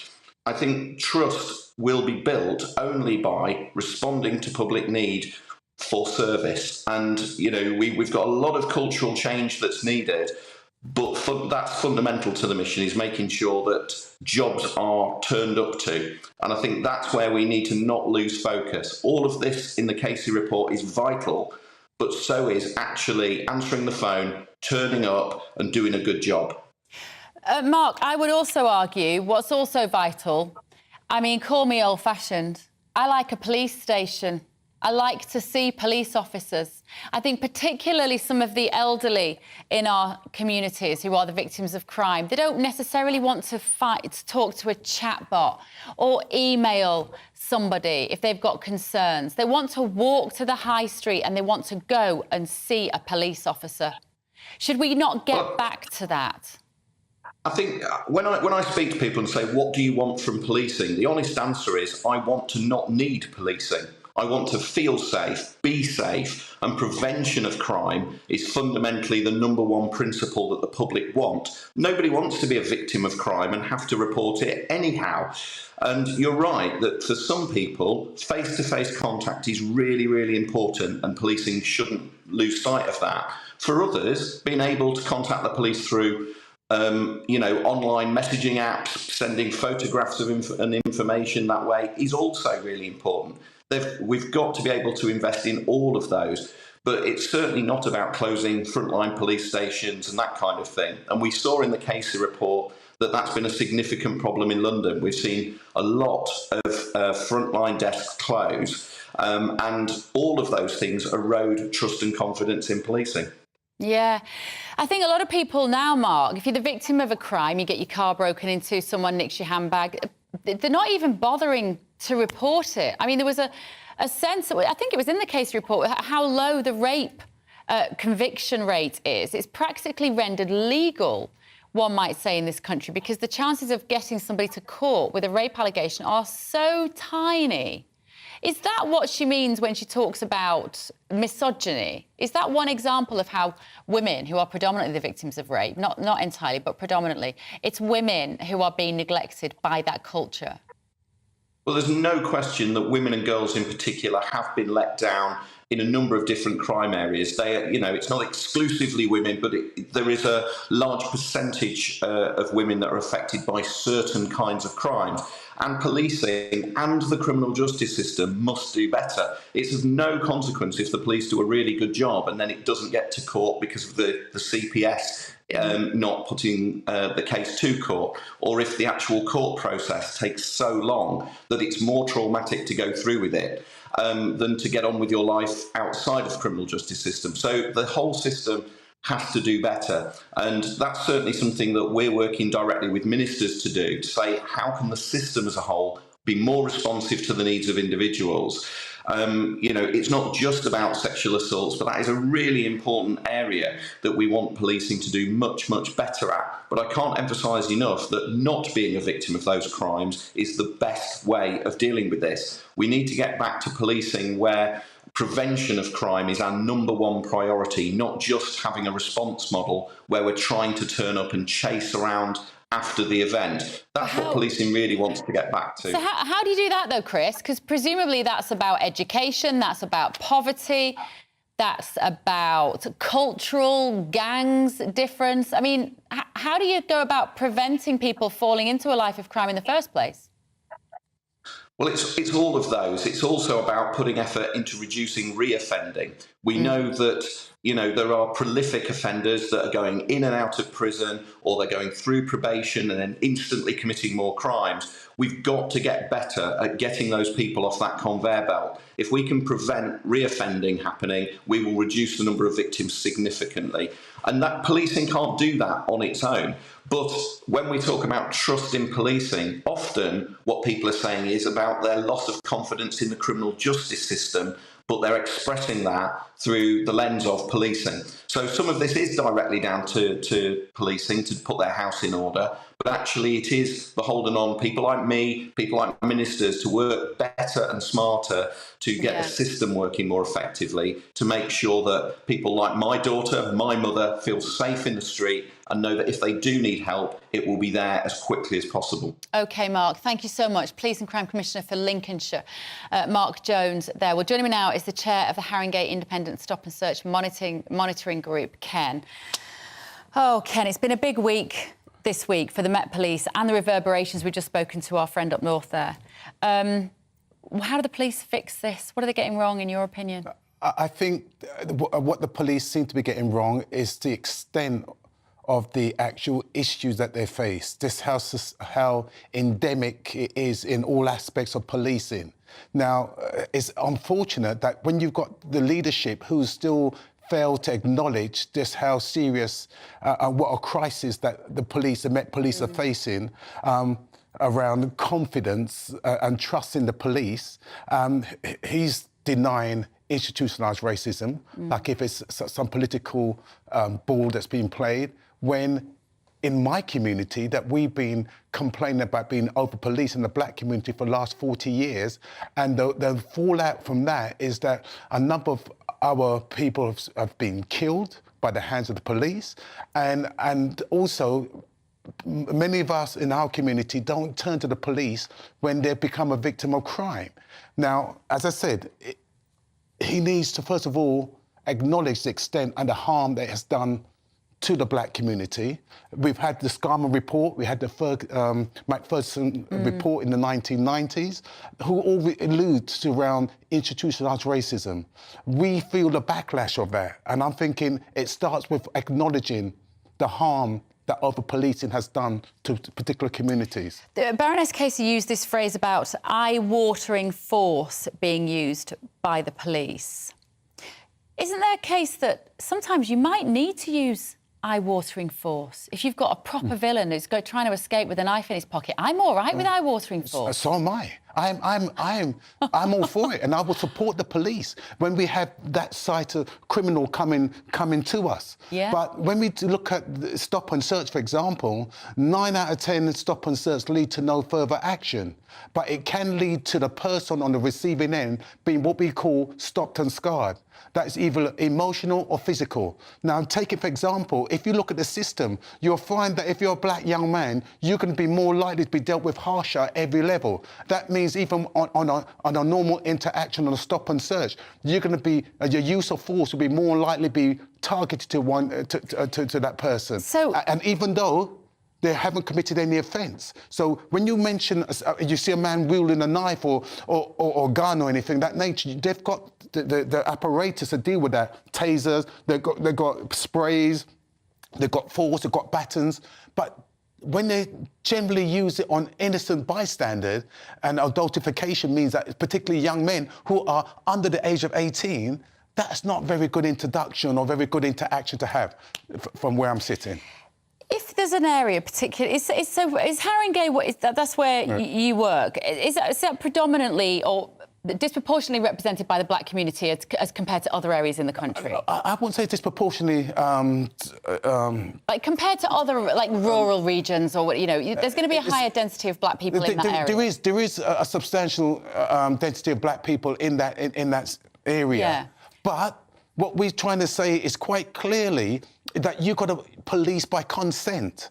Because if you don't police by consent, you're going to be looked as though you're an occupying force, which means that people aren't going to warm to you and aren't going to be very supportive. I have so much trouble in trying to convince young people who's become victim of crime, and some serious crime, to actually look and go to the police and give off the intelligence. And they much prefer to say that there's no snitching culture in our community, which I feel hasn't done our community well. It's such a mess, isn't it? Chris Hobbs was talking about Trident, Operation Trident. Was that a success for you? It started off in the right vein to target really serious, violent criminal, but it ended up in, like, I remember at one stage they couldn't break the silence within that community, so they thought it was a bright idea to go to Jamaica and get some of the people from there to become informants over here. But unfortunately, some of the people that they picked from Jamaica were Jamaican gangsters who came over here, and they just thought they had a legal gun. And all they did was exploit more violence on our community and more terrorism in our community. So I said it started off well, but it ended up, and they had to be disbanded because a number of cases, particularly when a young girl from Stonebridge, a young 10-year-old girl, got shot. When they shot they came for the father, killed him, but she was there, so they couldn't leave her eyewitness, and they end up killing her too. But but there's clearly a problem, and I don't know what the solution is right now, but it's difficult. The solution is you can't arrest your way out of this. They've got to work with people like ourselves, grassroots groups, who can change the mindset of these young people. All right, thank you, Ken. Ken Hines there. So it's fascinating, isn't it, to look at it from all sides, that particular angle. Right, I've been asking you on Twitter, do you trust the police? So far, it shows that 68% of you say no, that you don't trust the police. You are watching and listening to GB News with Bev Turner. Lots more coming up on today's show. We're going to be going live to a ULEZ protest that's taking place at the Orpington War Memorial. Our London reporter, Lisa Hartle, will be there. First, your weather. Hello again. Looking ahead through the rest of the weekend, it is going to turn a little bit colder for Sunday, and there will be some showery rain around, but it's in the south where things are really going to turn quite wet and windy as we go through tonight. And that's because of this area of low pressure and its associated fronts. All this is going to push towards the UK and cross southern parts as we go through this evening and overnight. Taking a closer look, though, through the rest of Saturday, and you can see there's some showery rain affecting northern parts of the UK in particular, and there'll be some winteriness over the higher ground here too. But it's in the south where we have that wet and windy weather I mentioned earlier that's going to push its way across. A little bit of uncertainty as to how far north that rain is going to reach, but it could be pretty heavy with perhaps up to 30 millimetres in some places. Because of the cloud, the wind, the rain in the south, temperatures here staying relatively mild. Further north, though, a chillier picture, some frost here and perhaps some icy patches because of some wintry showers first thing on Sunday morning.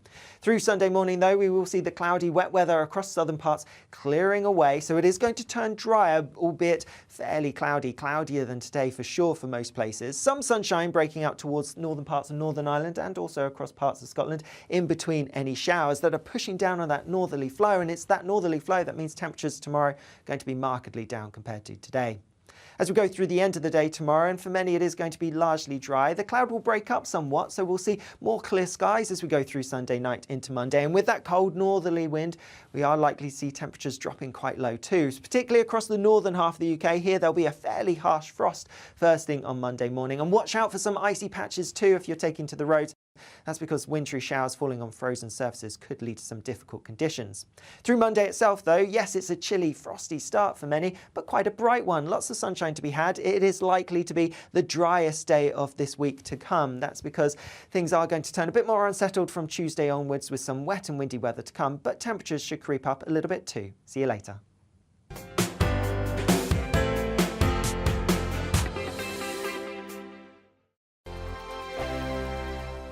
You've probably seen politicians interviewed 1,000 times, but we do it differently. We find out who they really are, we don't shout, we chat, and hopefully we bring a bit of light, not just heat. Did you know Kate Moss? Apparently.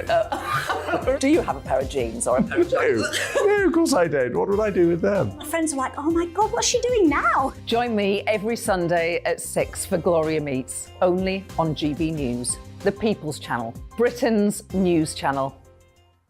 I'm Jacob Rees-Mogg, the Member of Parliament for North East Somerset and a former government minister. For years, I have walked the corridors of power in both Westminster and the City of London. I campaigned in the largest democratic vote in our island's story. I know this country has so much to be proud of. We need to have the arguments, the discussions on how we make it better. The wisdom of the nation is in its people. Vox Populi, Vox Dei. That's why I'm joining the People's Channel. Join me Monday to Thursday at 8 p.m. on GB News, Britain's news channel.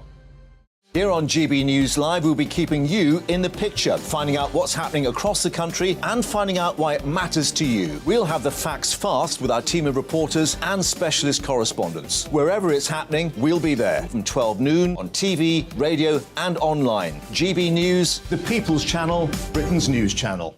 I'm Andrew Doyle.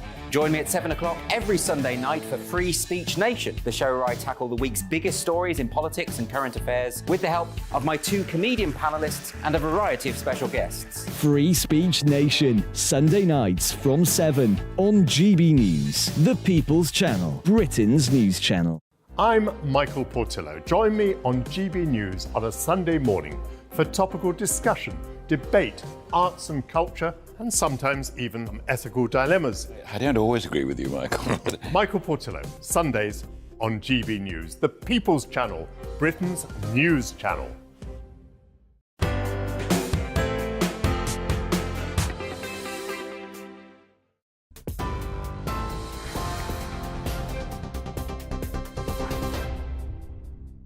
Hello, welcome back to GB News. It's 1:31. I'm Bethany Elsey with your top stories from the GB Newsroom. The head of the Fire Brigade Union is calling for mass non-cooperation with the government's new anti-strike laws. The minimum service level bill would give ministers the power to force union members in key sectors to work on strike days or face losing their jobs. FBU General Secretary Matt Rack says the bill is one of the most draconian attacks on the rights of working people in decades. 2 teenage boys have been charged with the murder of a 16-year-old who was stabbed to death in Northampton. Rohan Chand, known as Fred, died following the attack on Wednesday afternoon. The 14 and 16-year-old boys, who can't be named for legal reasons, will appear before Northampton Magistrates Court today. At least 23 people have been killed following a major tornado that hit the US state of Mississippi. It's understood dozens have been injured and at least 4 people are still missing after the twister swept through the state and into Alabama overnight. The Emergency Management Agency says the storm has left a trail of damage more than 100 miles long, with entire buildings left in rubble and cars turned over on their sides. One of Britain's leading retail consultants has warned John Lewis faces a battle to regain its soul. Mary Portas has published an open letter to Chair Sharon White, following the news she was considering ending the employee-owned business structure to attract outside investment. John Lewis, which employs 80,000 workers, has also warned of potential job cuts and said it won't give staff a bonus for only the second time since 1953. You're watching GB News on TV, online, DA+ radio and on TuneIn. Now it's back to Bev.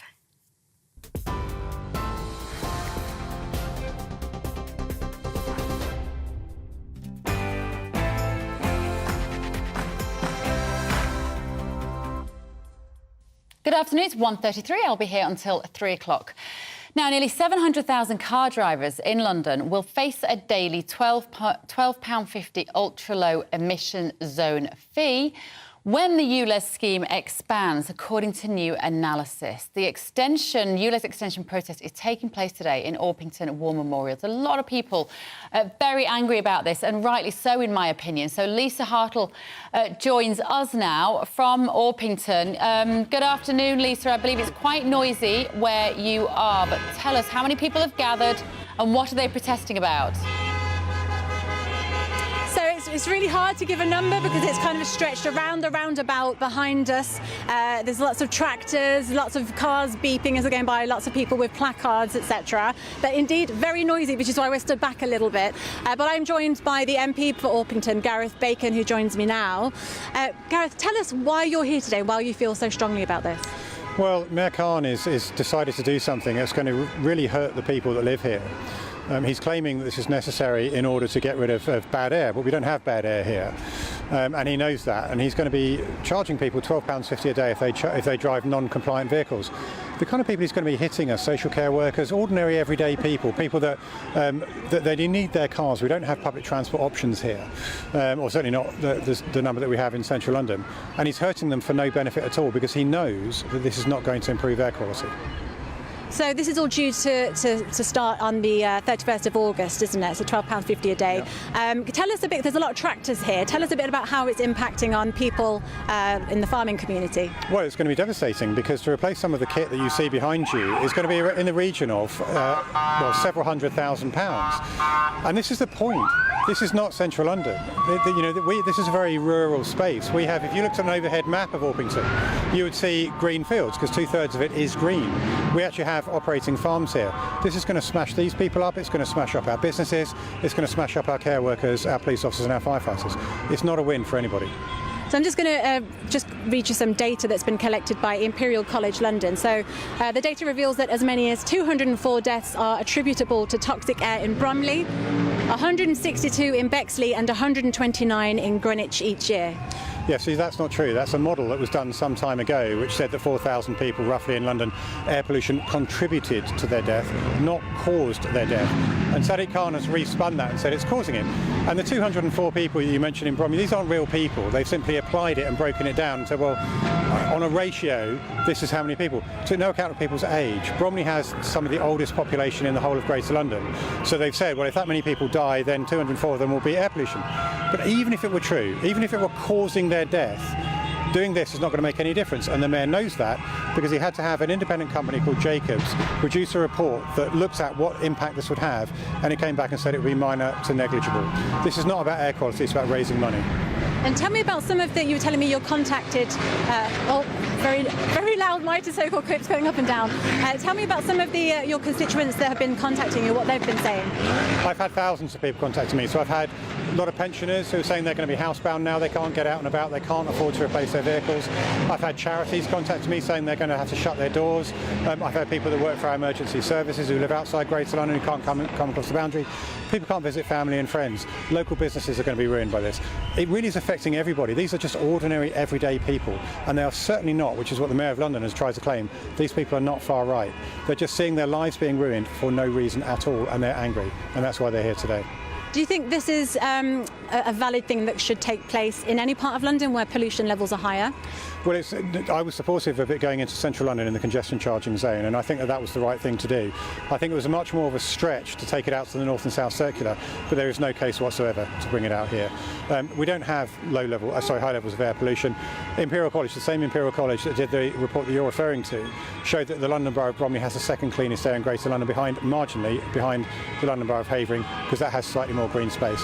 This isn't about air pollution, it's about money. Thank you very much for joining us today. Thank you. Just to read you, before all the noise gets past us, the spokesperson for the Mayor of London said, the Mayor has been clear that the decision to expand the ultra-low emission zone London-wide was not an easy one, but he has had a duty to tackle toxic air pollution. 9 out of 10 vehicles in outer London are already ULEZ compliant. The ULEZ is a very targeted scheme which is about getting off the road the most highly polluting vehicles which are damaging everyone's health, including the drivers. OK, thank you so much. Thank you, Lisa. That was Gareth Bacon, MP of Orpington. Orpington is sort of southeast of London. So I'm in Paddington to here. It's about an hour and a half drive if you were going to drive from Central, where we are largely here at GB News. Still, it's not the centre of London if you're looking at that. I think he's got a point. I don't think we need this even in the centre of London. It's an absolute money-making scheme, and it's just restricting people's freedoms. Sadiq Khan has absolutely no problem doing that, and it drives me mad. Right, you've been getting in touch on our big topics of the day on Northern Ireland. Dot says, just an observation, from the beginning of the present United Kingdom, Northern Ireland was treated differently. They got Stormont. How different was that? And Mia says the UK made a decision and then has allowed that decision to be undermined. That's the problem. Starting with your globalist crown, former and current. And I also asked you today, do you trust the police? This is on the back of Baroness Casey's report. We were looking at with 3 different perspectives from the policing community, which I think were all fascinating. And it just shows us that there is a massive problem. And Prue has said they no longer police for the people by consent. In my opinion, they now represent corporations enforcing control over the population. Seems to be a bit of a theme, this, isn't it, control? And Darren says, to the majority of experienced street officers, yes, but the senior officers sat behind desks playing at politics, no. Time to bring back officers walking the beat, not sat in their BMWs.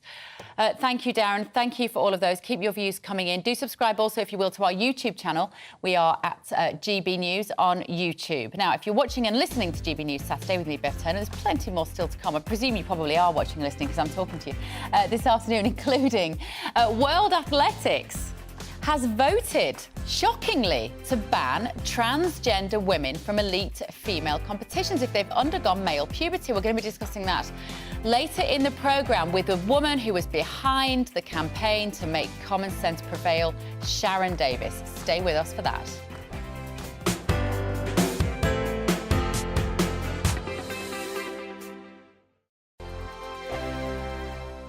Monday to Thursday nights on GB News. At 6, it's Dubes & Co. 7 o'clock, Farage. At 8, join Jacob Rees-Mogg. And at 9, Dan Wootton Tonight, followed by Headliners. On TV, radio and online. This is GB News. It's all about family, being in people's living rooms, all the interaction and getting to know who our viewers and listeners are. When I was young, my dad used to say, Nana, stop arguing. I wanted an outlet that would enable me to give my opinion. People are going through a really hard time right now, and I know that you don't feel like you're being listened to by the establishment. I came to GB News because it's the People's Channel, and I want the audience to have their say on the events of the day. We're dynamic. We do something different. Democracy shows that the wisdom of the nation is in its people. I get to travel to find out what the story is from a personal perspective. The British people aren't fools. We know when we're not being told the full story. We've got to work out how Britain moves forward from this. It's the best country in the world. The establishment had their chance. Now we're here to represent your views. Britain's watching. Britain's watching. Britain's watching. We're proud to be GB News. The People's Channel. Britain's news channel.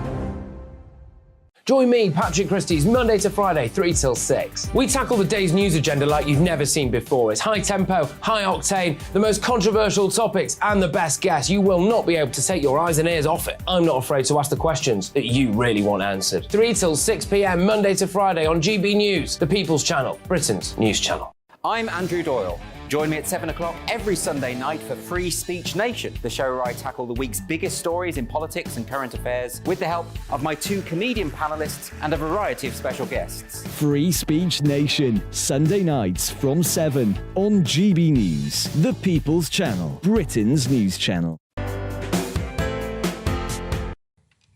Welcome back. You're watching and listening to GB News Saturday with me, Bev Turner. So, did you see this week that the UK government banned the popular Chinese-made social media app TikTok? If you don't know what any of that means, stay with me. My mum and dad who are watching, they won't understand that, but I'll explain it in a minute. They banned it from all parliamentary devices, including MPs' work phones. Want to discuss this and ask the question, how safe is TikTok? After the Scottish Government also followed suit and banned it from employees' mobile phones. Well, joining me to discuss this is one of the best in the business when it comes to tech journalism, Will Guyatt. Great to see you. So, let's go basic, let's go idiot guide. There will be a lot of people who are not idiots, but won't know what TikTok is. Explain it for us, Will. Yeah, there's a good reason there. TikTok is a hugely popular social media app, predominantly with the under-20s. But as with all social media apps, they start growing out into different audiences and older people as they develop. It's hugely popular. The idea of TikTok, it started with short videos, and they were quite canny in that they licensed music. So you could dance along to your favorite pop hits, you could mime along, do dances, etc. That's where it started. And then it's developed much more from there. And it's a platform now where people share their opinions in video. There's humor. There's kind of even, quite insightful stuff that you can get about all manner of topics now.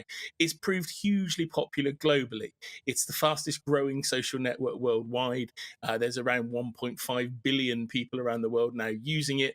And we heard this week 150 million Americans now use it, which is a huge number. It's bigger than the US social networks now in the US.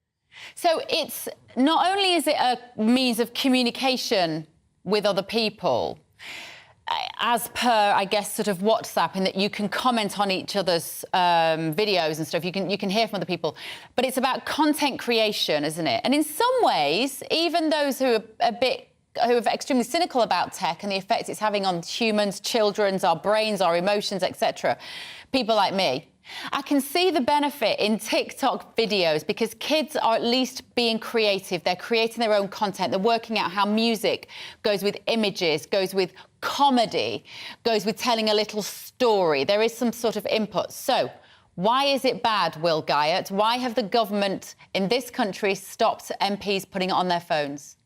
Well, the big challenge at the moment is the suggestion that there's Chinese state influence in the app. Now, we've had no proof or evidence of that from anybody. It's just the suggestion that the Chinese state might be snooping around and using the data that the app collects. There's even been suggestions from British MPs that this as an app and a service collects more data than US social networks. That's frankly not the case.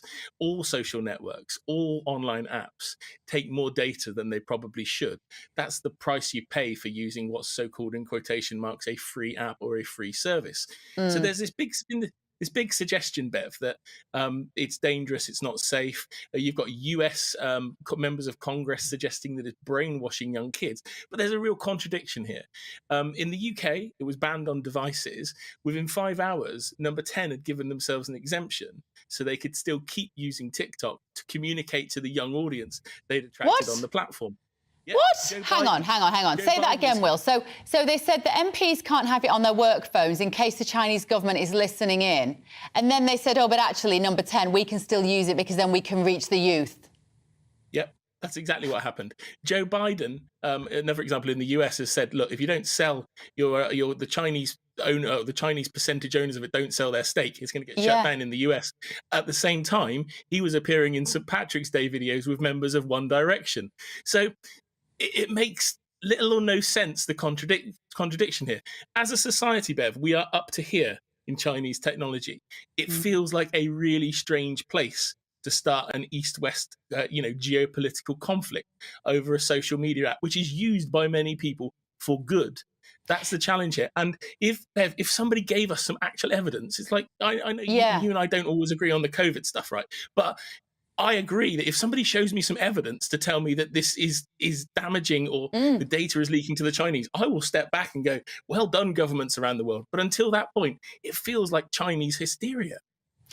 I listened to a guy from TikTok on Friday, actually, spend a long time defending the business, defending the corporation and the app. And he was very clear that was saying this is not owned by the Chinese government. I don't know whether you heard same gentleman stand up on stage and defend the app.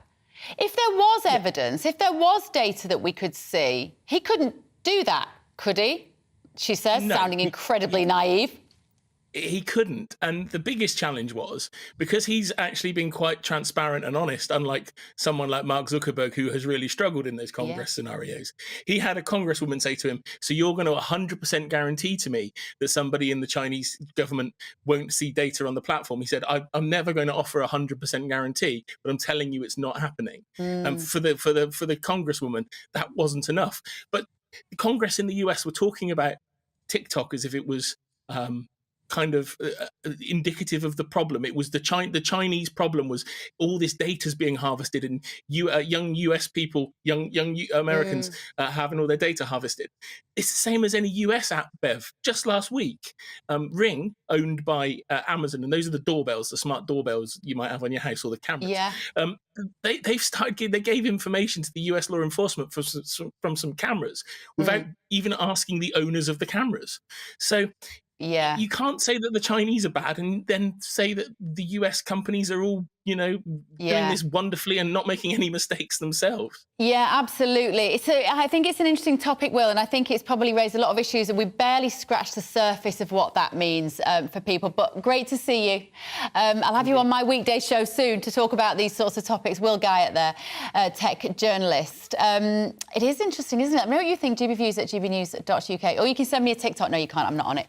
Now, a turnaround in the world of athletics happened just a few days ago with the governing body's president, Lord Coe, who said that no transgender athletes who'd gone through male puberty would be permitted to compete in female world ranking competitions as soon as later this month. So let's discuss this. I'm delighted to be joined by former Olympic swimmer turned feminist advocate, Sharon Davis. Not deliberately, you? Bev. It just kind of happened, really. Lovely to see you. We have such lovely history, you and I, don't you, from our sport. Purely because what happened to me way back in the dark old days, in black and white time, East German athletes were given testosterone and they totally dominated women's sport. And I could see this happening all over again. And I was absolutely determined that I was not going to sit by and let it happen. So that's why I've been so vocal, really. How hard has that been, though, for you, Sharon? Because you lost work, you got marginalised, you were, ostracised. How has it been for you on a personal level fighting this crusade? Yeah, really horrible. Because the trans activists, there's a very, very small minority of them that literally just decide they want to ruin your lives because they don't agree with your view. And they don't want to allow you to have a platform to even present facts and science, and just be respectful and say, let's find solutions. So they ring everybody that you work for, they ring charities that you work for, and they made my life hell. Luckily, we seem to be coming out the other side of it now. But yes, they were really difficult, and they intimidate people into not speaking. And I would have parents of swimmers or athletes and coaches of athletes, really big name athletes, ringing up and just in tears, not being able to voice their opinions, feeling that they just couldn't say what they felt. And then also, to top it all off, their associations not even bothering to ask the female athletes how they felt about this as well. So thank God that Seb did do that. I have to declare an interest. People who don't know, Sharon, I used to swim as well. I wasn't as good as you. But I was from a swimming family, so I trod in your shoes to some extent, and that is getting up at 6 o'clock in the morning, training every night, doing all of those competitions that we used to do. The idea that I might have stood on the blocks at the national championships at Coventry Baths and knew that there was a male-born athlete in the lane next to me, I would have been... I don't know how I would have coped with that. Well, I do, and I know how my mother would have coped with it. What I find fascinating when I've watched the athletes supporting swimmers like Leah Thomas is how complicit and how accepting they are of trans athletes racing beside them. Why? It's very few. To be fair, it is very few. It sometimes feels as if it's... a few of the athletes that are part of the LGBT community that feel as if they're almost bullied into having to give that opinion. So the vast majority of athletes are very, very pro keeping the women's category for people that are biologically female. And that's what the category was created for. It was solely created to keep people out who had male biology and the advantage that brings. And all that we're saying is that, sport is absolutely for all. It really must be for everybody. It's a wonderful thing to do. It keeps us all healthy and keeps us mentally healthy as well. But it has to be in the correct place. And so we don't have heavyweight boxers fighting bantamweights. We don't have 15-year-olds going in the under-12s. We have numerous categories in the Paralympics to divide up so that people can have level playing fields and an opportunity to be successful. And women's sport is already incredibly marginalised. We get nowhere near the opportunities that men's sport does. Yeah, absolutely. Let me just read you, Sharon, what Stonewall have said, Transgender, Gay, Bisexual Rights Charity. It is so disappointing to see World Athletics announce a unilateral ban on trans women in track and field events. Their own statement recognises there are no trans women competing at an international level and that they have no specific evidence to justify the ban. We stand with trans people who now have the door closed on their chance to compete in athletic sports at an international level. What do you make of that statement? Well, pretty much every single line in that statement is incorrect. So, you know, and they turned off their responses deliberately for that reason. And they had a barrage of people pointing out what they'd done wrong. For starters, no one is banning anybody. They're just banning them from that category. So they're perfectly capable of racing with people with the same biology. There is lots of evidence. Every single Olympics throughout the whole of history shows you that males are stronger than females. In fact, the ratio is between about 10 and 30%. So the more explosive an event is, like weightlifting, 30%, middle distance, about 10%, swimming were about 11 to 12%, high jump, long jump, 20%. So it's absolutely massive, you know, when Olympics are won by hundredths of a second. And it means that you can take a very mediocre male athlete like Leah Thomas, and within 1 year of transition, still enabled to have 10 times as much testosterone in their system as I have, let alone the fact they've already gone through male puberty. They were able to walk straight into the college championships in America and beat 3 Olympic silver medalists. So, you know, it's not fair. There is no other word for it. And to say that they're discriminating against transgender athletes, we are at the moment discriminating against every single female athlete in the whole world by saying they're not entitled to fair sport.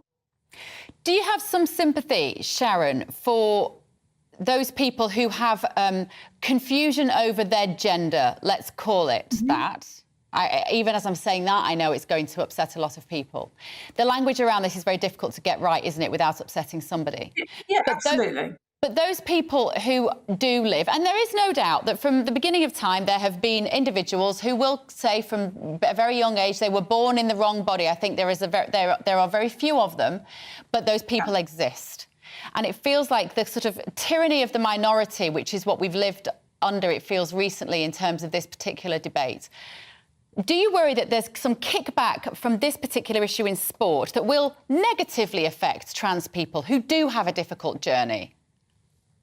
No, I actually almost think the opposite, because I think people then lose sympathy when they feel as if the rights of other people are being trodden on. Then they end up becoming having more animosity, you know. And I think that a lot of trans people that I've met have actually said that. You know, I've got many transgender friends throughout this whole process that I've made, and most of them support fair sport. It's a very few number that actually don't.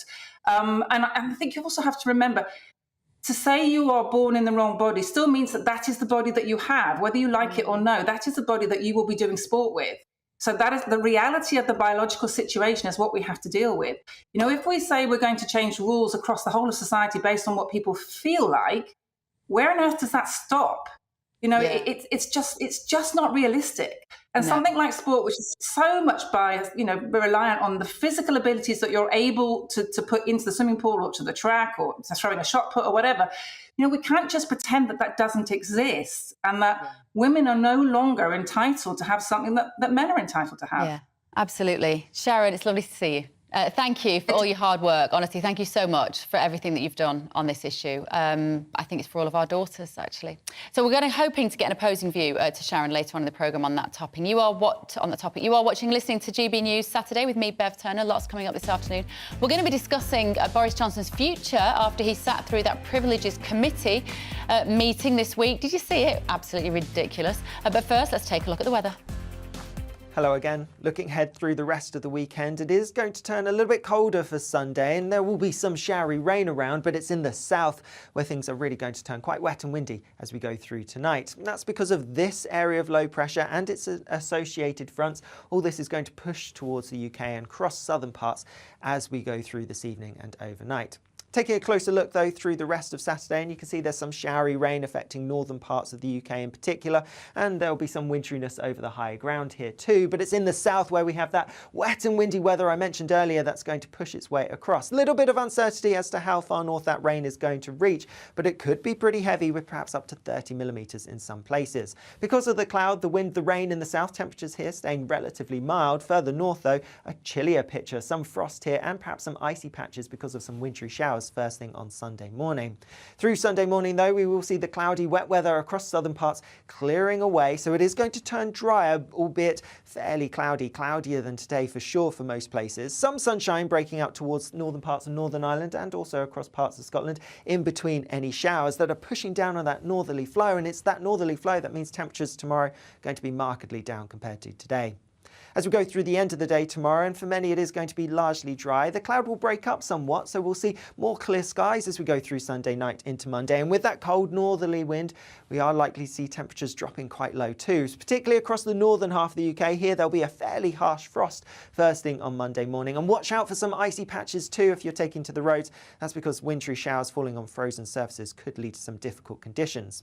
Through Monday itself though, yes, it's a chilly, frosty start for many, but quite a bright one. Lots of sunshine to be had. It is likely to be the driest day of this week to come. That's because things are going to turn a bit more unsettled from Tuesday onwards with some wet and windy weather to come, but temperatures should creep up a little bit too. See you later.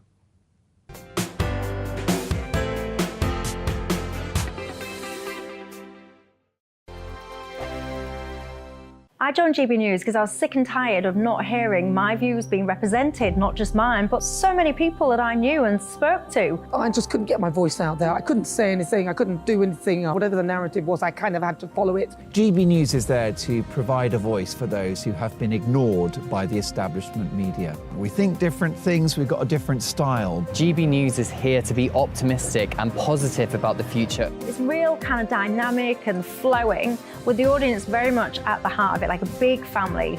Here at GB News, we talk about the things that matter to you. Hearing the voices from right across our towns and cities, especially our towns. All sides of the argument represented with a heavy dose of opinion. We're on a mission here to make a difference. And the GB News family really is here for you, and whatever time of day you can watch or listen. Britain's watching. Britain's watching.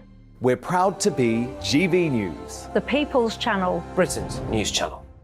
Hello, I'm Michelle Dewberry, and you can join me every weekday 6 till 7 on Jubes and Kerr. You're an inspiration to us all. Clip that bit up. Well, you are. That's my ringtone. My political ambitions those days are gone, I can tell you. She's only teasing. Go on. He's probably going to want to lay down now. I'll give him 2 minutes to have one. Let's respectfully disagree. That's what we like on Jubes and Kerr. Come and join us. GB News, the People's Channel. Michelle Dewberry, weekday evenings at 6 o'clock.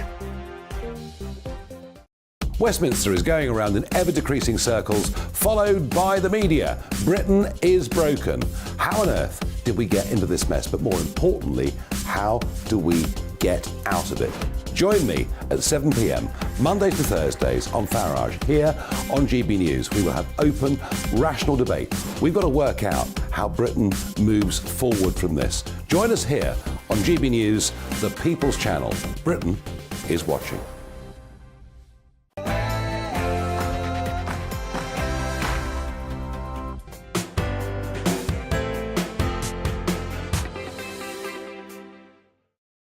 Good afternoon, I'm Bev Turner. For the next hour, I'm going to be keeping you company on your TV and radio with the stories that matter to you across the country. Just had Neil Oliver's just come into the studio to say hello. He'll be on this evening on your New Look Saturday night here on GB News. Neil is on at 6 till 7.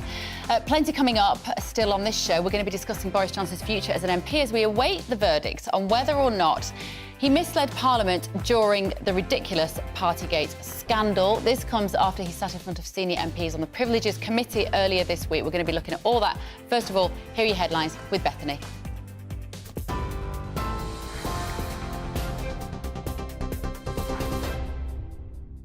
Bev, thank you. Good afternoon. It's 2 minutes past 2. I'm Bethany Elsey with your top stories from the GB Newsroom.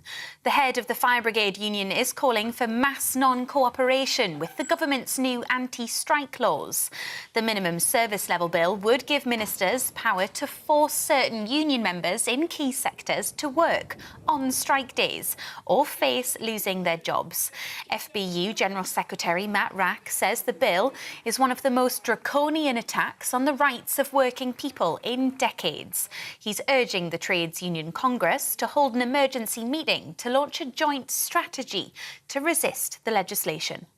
To basically force workers to cross picket lines which are being manned by their colleagues. A, I think it is completely unprincipled and unethical, and B, I just don't think it would work. The idea that workers are going to be strong-armed into breaking a strike that they've voted for, I think is just fanciful. So in the end, I think this bill, it certainly is a backward bill, and it's going to inflame the situation and, in my view, make the strife even worse. 2 teenage boys have been charged with the murder of a 16-year-old who was stabbed to death in Northampton. Rohan Chand, known as Fred, died following the attack on Wednesday afternoon. The 14 and 16-year-old boys, who can't be named for legal reasons, will appear before Northampton Magistrates Court today. At least 23 people have been killed following a major tornado that hit the US state of Mississippi. It's understood dozens have been injured and at least 4 people are still missing after the twister swept through the state and into Alabama.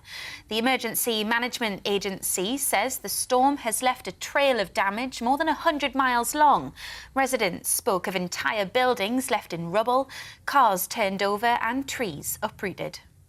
Tried to get ourselves into the middle part of the house, and we did, and we got in there, and obviously it was coming right behind us because as soon as we got in there, we heard a big boom and didn't hear anything else for a little while, so we walked out and then just came out to about 10 trees down in our yard. Gwyneth Paltrow has testified she initially thought she was being sexually assaulted after a collision with a retired doctor on a ski slope in Utah back in 2016. 76-year-old Terry Sanderson is accusing the Oscar-winning actress of crashing into him and says he's living with a permanent traumatic brain injury as a result. He's suing for damages worth £250,000. But Ms Paltrow denies the allegations and says she can't be held responsible. I was skiing and 2 skis came between my skis, forcing my legs apart, and then there was a body pressing against me and there was a very strange grunting noise. So my brain was trying to make sense of what was happening. I thought, is this a practical joke? Is someone like doing something perverted? This is really, really strange. London City Hall staff will no longer have access to TikTok on their work devices. The Greater London Authority says it takes information security extremely seriously. It follows similar bans imposed on government ministers in Westminster and in the Scottish Government. TikTok, which is owned by the Chinese internet company ByteDance, argues it doesn't share data with China and says these bans are based on fundamental misconceptions. One of Britain's leading retail consultants has warned John Lewis faces a battle to regain its soul. Mary Portas has written an open letter to the chair, Sharon White. It follows the news she's considering ending the employee-owned business structure to attract outside investment. John Lewis, which employs 80,000 workers, has also warned of potential job cuts and said it won't give staff a bonus for only the second time since 1953. Qatar's Sheikh Yassim has submitted an improved offer to buy Manchester United Football Club. A source close to the bid says the Qataris remain confident of completing a takeover. It follows a second bid from boyhood United fan Sir Jim Ratcliffe, one of the richest people in Britain. Finnish businessman Thomas Zilikas is also in the race, proposing to buy half of the club, with fans buying the other half. The sale could fetch a world record fee, with current owners, the Glazer family, demanding £6 billion. And 3 fragments of ancient sculptures from the Parthenon temple that have been held in the Vatican museums for more than 2 centuries have been returned to Athens. They were handed back during a special ceremony at the Acropolis Museum and have since been placed in the Parthenon Gallery. The Greek government is hoping to recover all original sculptures, including the Elgin marbles, which are currently in the British Museum. You're up to date on GB News. We'll bring you more news as it happens. Now, though, it's back to Bev.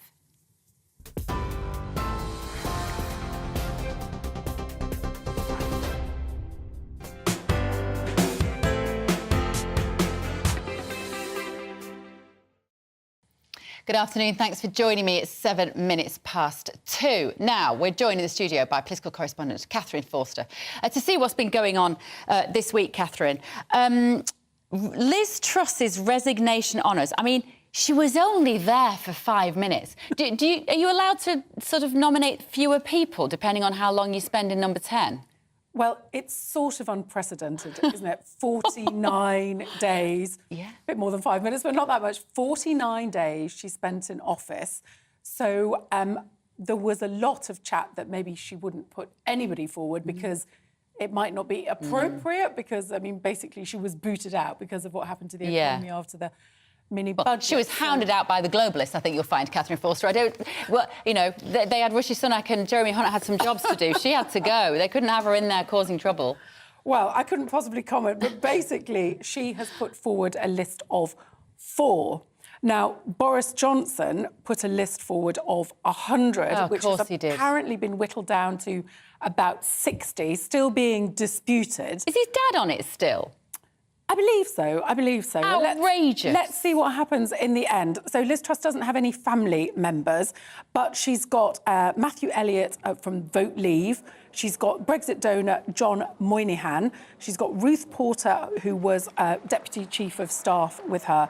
And she's got Mark Littlewood of the right-wing think tank, the IEA. Yeah. The sort of think tank that basically... Tufton Street crowd. Trussonomics, the low tax, cutting taxes, low spending, that sort of thinking.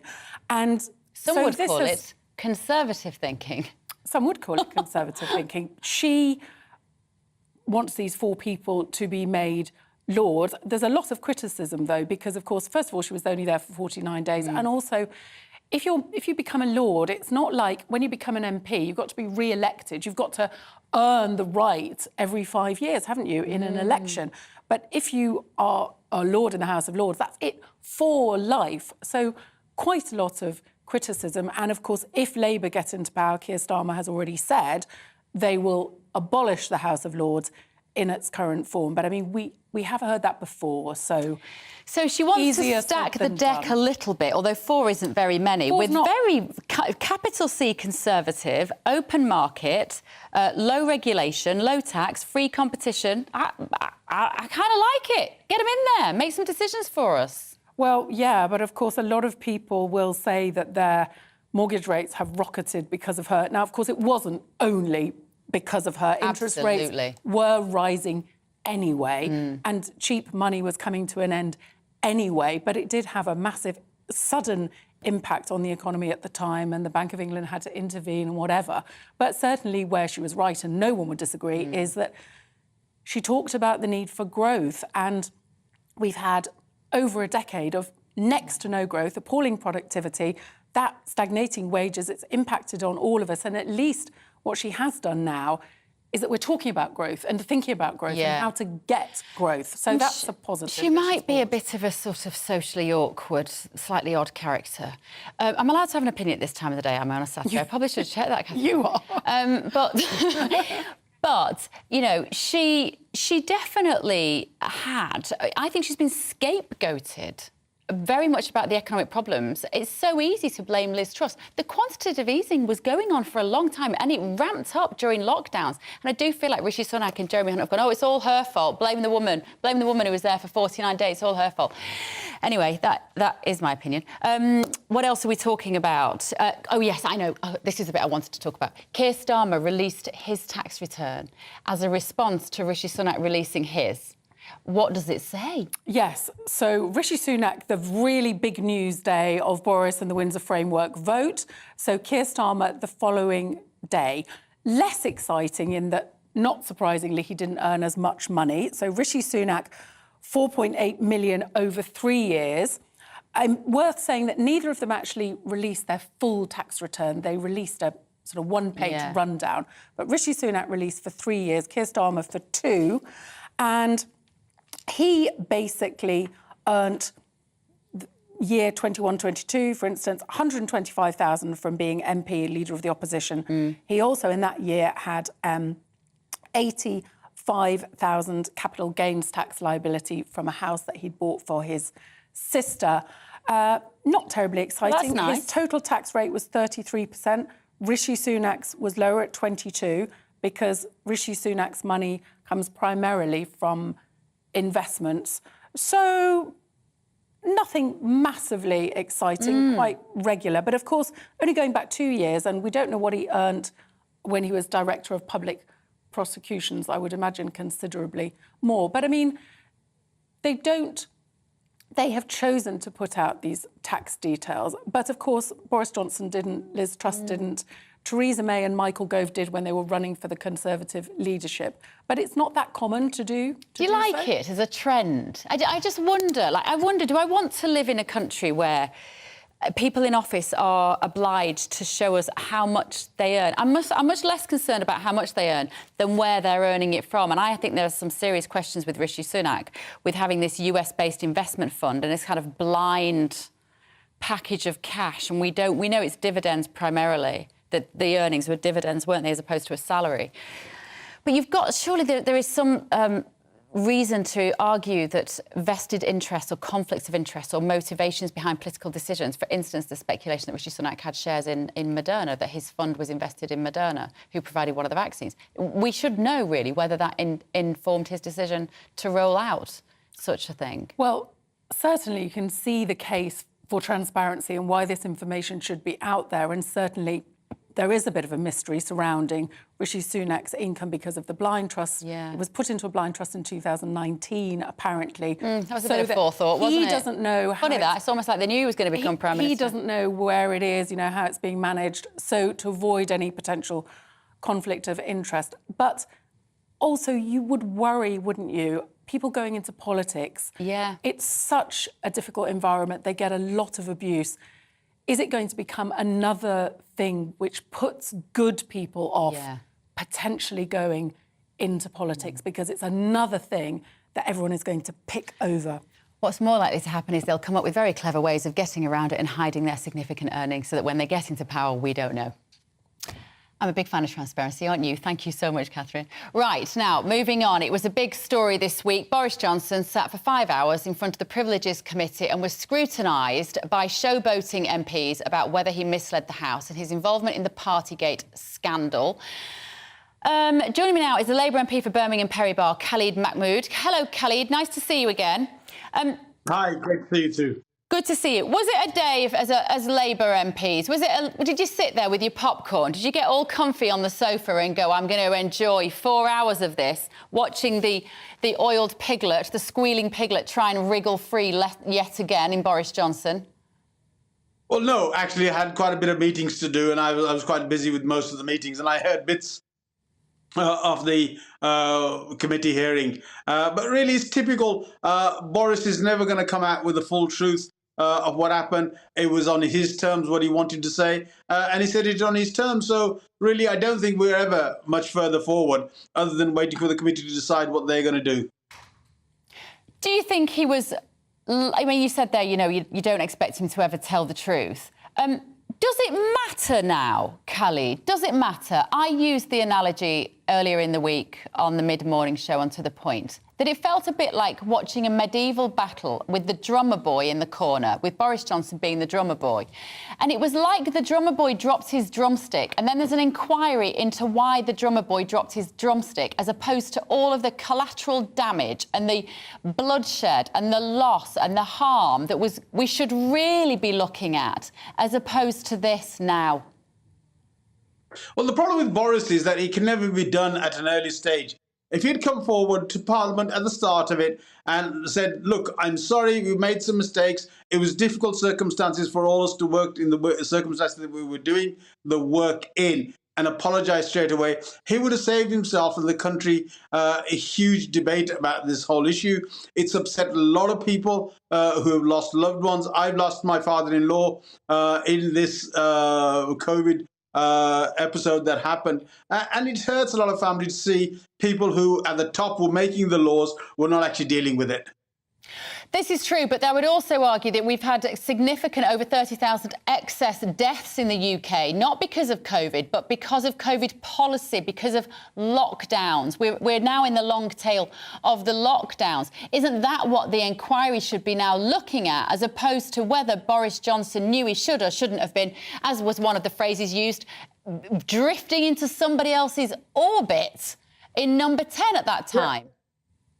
Well, quite rightly, I think I had a number of other also deaths of the family who were not COVID related, but nevertheless lost their lives. And I think really what the hospital services were up to spec because of the backlog caused by COVID, and the fact that the Nightingale hospitals that were put in were hardly ever used. So the capacity wasn't in the hospitals freed up to do that. I think that's, you're quite right, much more important question to be looking at, and how we can learn not to move forward in the same direction next time. We need a proper pandemic policy, how we would deal with these things. And there has to be an element of PPE storage that is proper, current, and put into place. Yeah. Well, we had a pandemic preparedness plan and we ripped it up and went with something completely different, which was quarantining the healthy, which is just bizarre, and no one's ever really given us a full explanation for that. Can I just ask you about ULEZ, please? Can I ask you about, we've got a protest today in Orpington. We've got the Conservative MP who was down there, whose name split, Gareth Bacon, the MP for Orpington. Sadiq Khan is making himself incredibly unpopular with a lot of people who have to get around their daily business and use their car or their vehicle for their business. Can you defend him at this stage? He's tone deaf to people who hate ULEZ. Well, unfortunately, I didn't defend the CAS in Birmingham, which is the clean air zone that we had in Birmingham. I was against it because I believe it affects the most vulnerable and the most poorest people in our society to do that. We have to look at clean air for our future generations, but we have to look at what limits we're looking at. And as it happened in Birmingham, we were actually below the limit when the CAS came in. And I think part of the issue is actually looking at the data to see how far up we are. We're going to, in the next 5 years, have a huge amount of electric cars. That will, of course, drop as well. So what is he going to do then? Yeah, absolutely. All right, thank you so much, Khalid Mahmood, Labour MP for Birmingham, Perry Barr. Right, joining me now is political commentator Stephen Carlton-Woods. Good morning. It's not morning, is it? Good afternoon, yes. I'm normally on in the morning, Stephen. I automatically say good morning. How do you think Boris Johnson fared this week? Because as much as I think it was ridiculous, I think in terms of his performance, because with Boris Johnson it is always a performance, I thought he did very well. I'm a bit split on this one. I did analyse it and I looked at what the mainstream media have been saying about it, and they weren't so kind to him as what you've just been there. That makes a change. So I think it was his usual performance. Yeah. And I thought we saw a bit more of Boris at that time as well. What do you mean? Well, he defended himself and he didn't just put up with all the nonsense they were putting towards him, because they were extremely hostile to him. They were going to be, though, weren't they? They were always going to be hostile to him. I mean, you know, Harriet Harman hates Boris Johnson. She's made no secret of the fact that he is not her favourite person. You know what was crossing my mind, Stephen, was thinking, the reason Boris Johnson is really good at this, he's had to do this with so many wives in the past. On a personal level, he's been grilled over the kitchen table by bossy women several times. He's very good at it. He's very good at pushing back on the accusations that he's Well, I know not Carrie told the keeps truth. him under her. And I shouldn't be laughing. This is the thing, we laugh, don't we? This is the trouble with Boris Johnson. It's serious. It's serious on a personal level. It's serious on a political level. Yeah, but don't forget, Boris was the people's Prime Minister. And a lot of people won't forgive what's happened in all this. But when we look at the inquiry and the Privilege Committee and what it's made up of, because a lot of people are going to say, if he gets off with it, that, oh, well, there was 4 Conservatives on that. Well, if we look at them 4 Conservative MPs and who they actually are, I mean, the first one on my list is Andy Carter from Warrington South. Now, he was from the Remain side, really, and he does this. He said what all the Remainers say afterwards. Well, I respect the referendum result, which means no, they don't really, and we're going to do anything we can to stop that. But if we move on to the other people, Alberto Costa, who's been an MP from 2015. He was an avid campaigner to Remain as well, so he was always going to go against the grain. And I'll come to my point on this a bit later on. So Sir Bernard Jenkin, Conservative MP since 1992, and he was also one of the Maastricht rebels, that John Major called, or referred to them as being people with unmarried parents, didn't he, at the time? But he has always opposed Boris becoming leader. And I remember at the time he said that he was going to support Michael Gove, and he said Boris would be a disaster. And this was reported in the on the 8th of August in the Daily Mail, talking about Sir Bernard Jenkin and his opposition to Boris. And then finally, Sir Charles Walker, MP since 2005, long-standing critic of Boris, and he's brought him to criticism, especially with regards to treating backbenchers like dogs, he said. So what you're saying then is this, for various other partisan reasons, this committee are not on side with Boris? There's not one supporter of Boris in that committee. No, also Sir Charles Walker, there was speculation of him crossing the floor last year as well. Yeah. So, and he's stepping down as an MP as well because he's a bit disillusioned about the whole process. So what do you think they will conclude? What punishment will they give him? Well, this is interesting, really, because if they do suspend him for more than 10 days, it fires off a by-election in the area. That means Boris has the whip removed and he can't stand as a Conservative candidate in that by-election. But the key is he could stand as an independent. What would be the situation if he won the vote there? And I think he could I don't think he'd be bothered, do you? I don't think he'd want the hassle. He wants an easy life. I don't think he's a cut-and-paste journalist who found himself in number 10. I don't think we've seen the back of Boris. Well, a lot of our viewers would hope that you are right. Thank you so much, Thank you. Stephen Carlton-Woods. Right, you're watching and listening to GB News Saturday with me, Bev Turner. Lots more to come on today's show. It's match day for the home nations with Scotland taking on Cyprus. Does Cyprus play rugby? I didn't know that. And Wales versus Croatia. We'll break down their chance with sports reporter Ben Jacobs, who's going to be telling me a lot of stuff that I don't know. But first, the weather. Hello again. Looking ahead through the rest of the weekend, it is going to turn a little bit colder for Sunday and there will be some showery rain around, but it's in the south where things are really going to turn quite wet and windy as we go through tonight. And that's because of this area of low pressure and its associated fronts. All this is going to push towards the UK and cross southern parts as we go through this evening and overnight.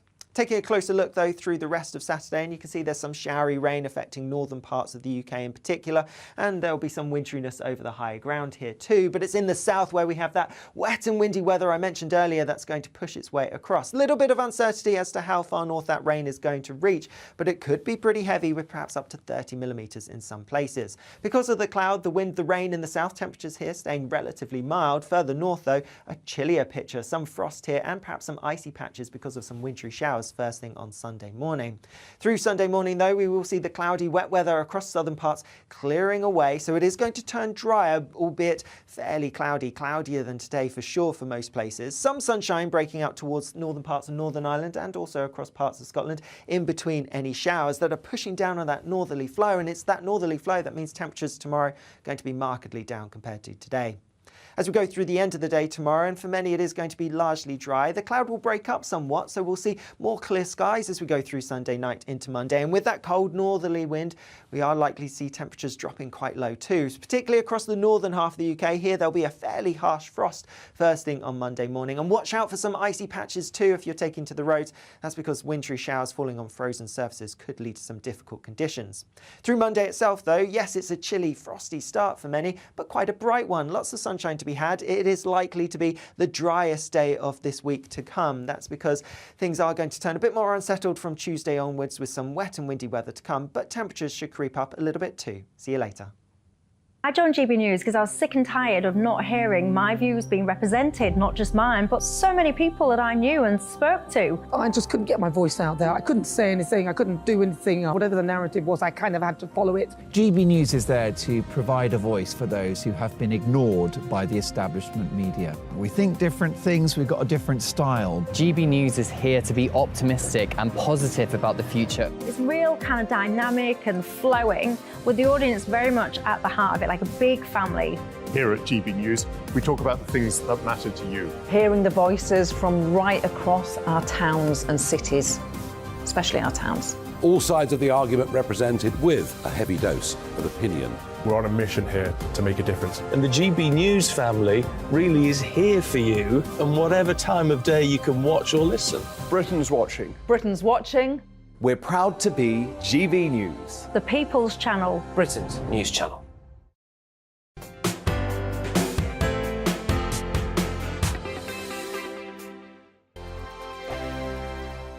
First First and foremost, I am a GB News fan, and I was before I was working here. Just love the fact that we're asking the questions that a lot of establishment media won't ask. With a bit of a twist, we not only want to inform you, but we want to keep you entertained. It's worth the drive because you get in and the team's all ready and waiting, they're itching to go, and it's a proper little family. GB News is the people's channel. It's the audience that makes the programme sing. We're giving our viewers and our listeners a voice. I see the thousands of your letters, tweets, emails, you name it, coming in. Britain is broken.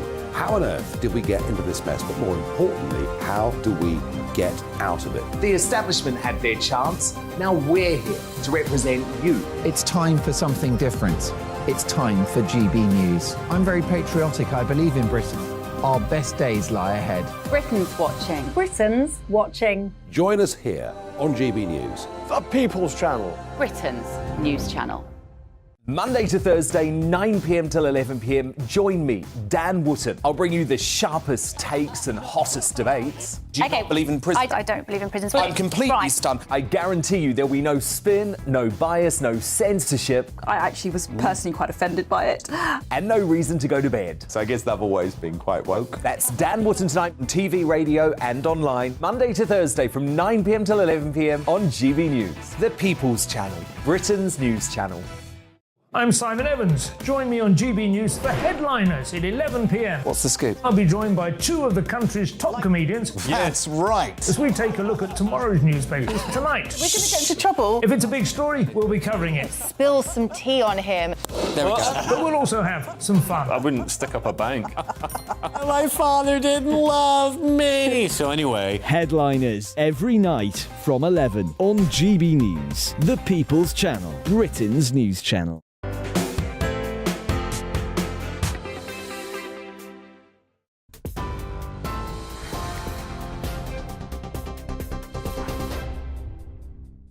Hello there, welcome back. It's just gone 2:30. I'm Bethany Elsey with your top stories from the GB newsroom.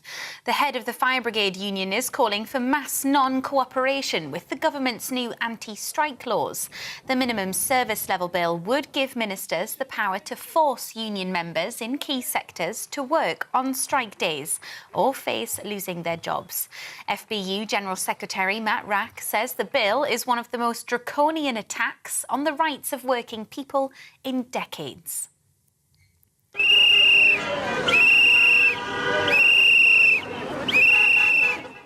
In southeast London, cars, residents and tractors lined the roads to protest the expansion of the ultra-low emission zone. The Mayor of London, Sadiq Khan's proposal would expand the congestion zone to cover the whole of the city. Transport for London claims 9 out of 10 cars driving in outer London meet the ULEZ standards, so will not be liable for the charge. But the RAC says 700,000 drivers in the capital would face a daily £12.50 fee. At least 23 people have been killed following a major tornado that hit the US state of Mississippi. It's understood dozens have been injured and at least 4 people are missing after the twister swept through the state and into Alabama. The Emergency Management Agency says the storm has left a trail of damage more than 100 miles long, with entire buildings left in rubble, cars turned over and trees uprooted. 2 teenage boys have been charged with the murder of a 16-year-old who was stabbed to death in Northampton. Rohan Shand, known as Fred, died following the attack on Wednesday afternoon. The 14 and 16-year-old boys, who can't be named for legal reasons, will appear before Northampton Magistrates Court later. You're up to date on TV, online, DAB+ radio and on TuneIn. This is GB News. Now it's back to Bev.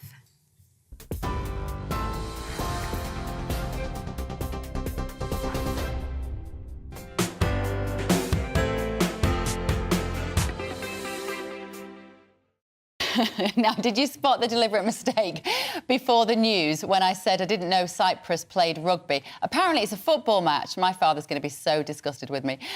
Born and bred a Man United fan, what can I say? I don't really follow sport anymore. Now, Wales, apparently, take on Croatia this evening. It's going to be the first match since the retirement of Gareth Bale, I know who he is, as the new era begins under manager Rob Page. So after a nightmare World Cup, Wales will apparently be looking for a fresh start as Paige says the squad is resetting and reframing after going out in the group stage in Qatar. Joining me to discuss all this is Ben Jacobs, sports journalist and football fanatic. Ben, were you impressed by the way I read that, making it sound like I knew remotely what I was talking about?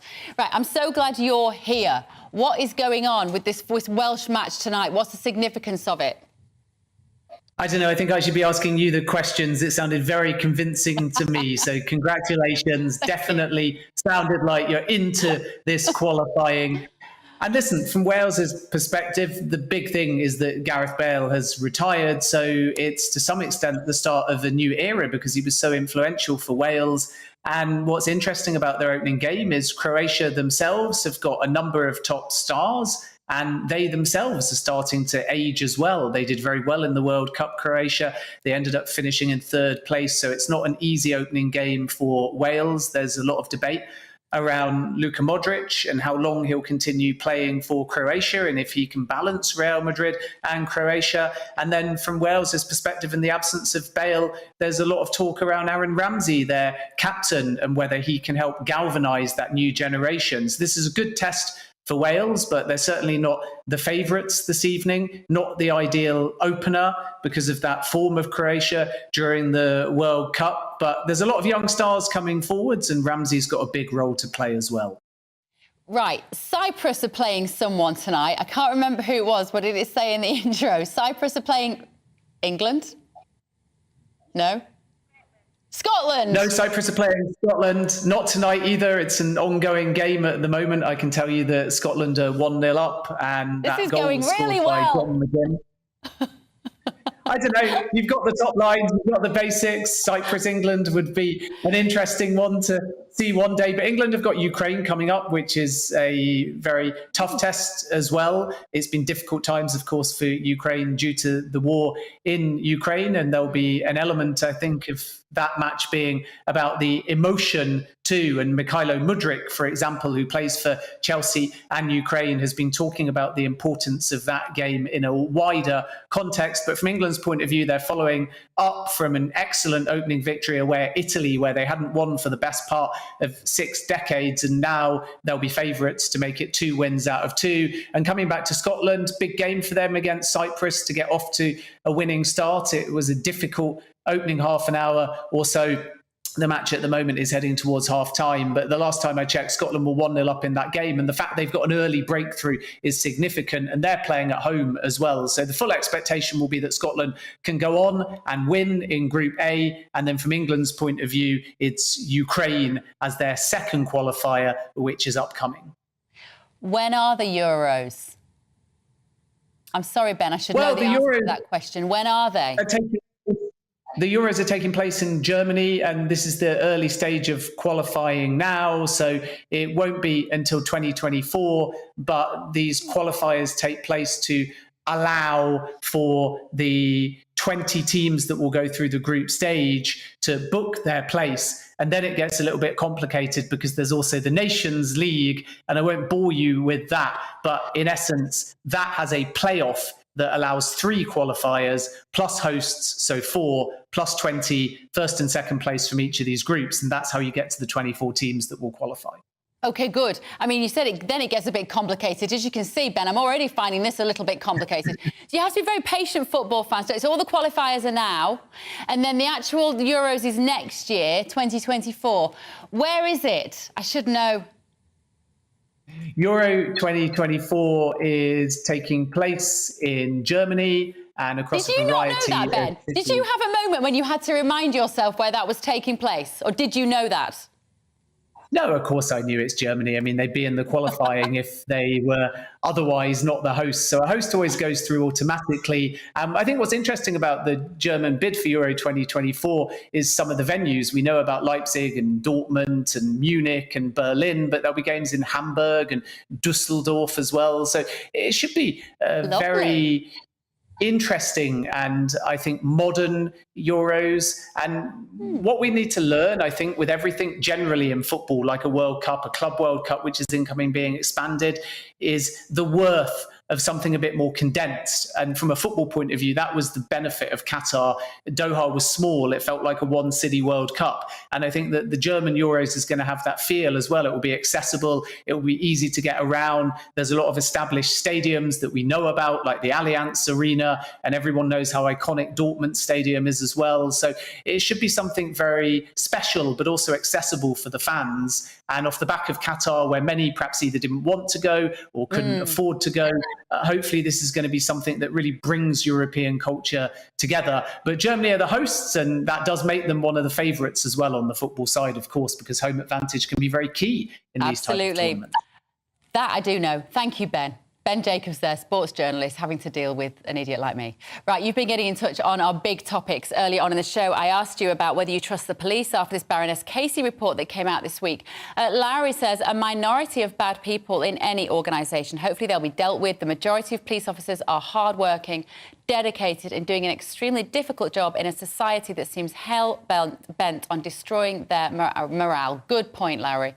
Alan says, I used to respect the police, but when they started arresting people because someone had hurt feelings and stopped being impartial, they lost my respect, and it will take a lot for them to get it back. The only thing I would say in their defence is they're being criticised in this report for not being sensitive to people's feelings, so it's like they can't win, really, can they? And on ULEZ expansion, Peter says, dismissing concerns about air quality is not acceptable, even if it's not severe in certain areas. Air pollution is a significant health risk. Let's prioritise the health and well-being of our communities and work towards a sustainable future.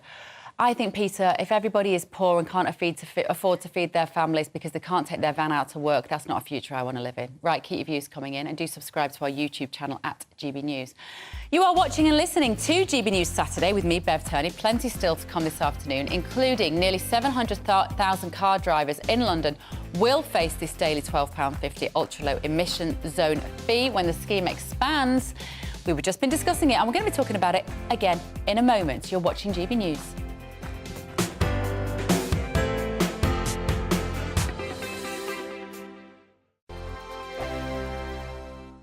You've probably seen politicians interviewed 1,000 times, but we do it differently. We find out who they really are, we don't shout, we chat, and hopefully we bring a bit of light, not just heat. Did you know Kate Moss? Apparently. Do you have a pair of jeans or a pair of jeans?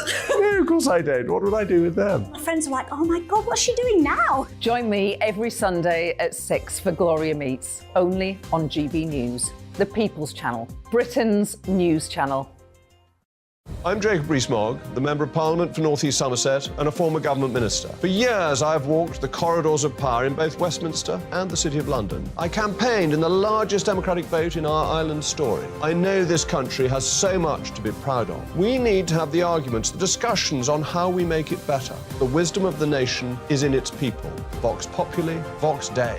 That's why I'm joining the People's Channel. Join me Monday to Thursday at 8 p.m. on GB News, Britain's news channel.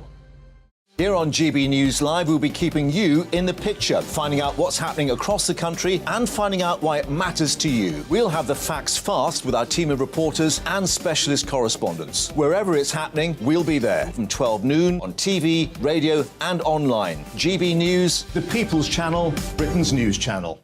I'm Andrew Doyle. Join me at 7 o'clock every Sunday night for Free Speech Nation, the show where I tackle the week's biggest stories in politics and current affairs with the help of my two comedian panellists and a variety of special guests. Free Speech Nation, Sunday nights from 7 on GB News, the People's Channel, Britain's news channel. I'm Michael Portillo. Join me on GB News on a Sunday morning for topical discussion, debate, arts and culture, and sometimes even ethical dilemmas. I don't always agree with you, Michael. Michael Portillo, Sundays on GB News, the People's Channel, Britain's news channel.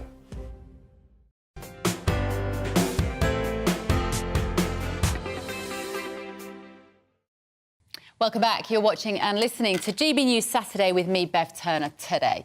Now, nearly 700,000 car drivers in London will face a daily £12.50 ultra-low emission zone fee when the scheme expands, according to new analysis. The RAC carried out the research and said the expansion of the zone from August the 29th will have massive financial impact on motorists and businesses. But is this a success or failure for motorists in the capital? Well, to give me his thoughts on this is Donacha McCarthy.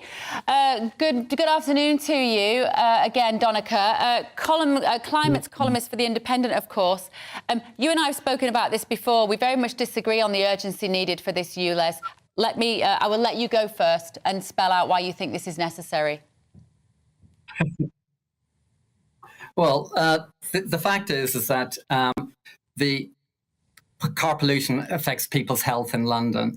Poor people in London are 7 times more likely to suffer from lung diseases than non-poor people. The 4,000 people are dying from premature pollution diseases, according to the NHS. And the magnificent thing about ULEZ is its impact positively on Londoners. It means 1 million less admissions to hospital by 2050.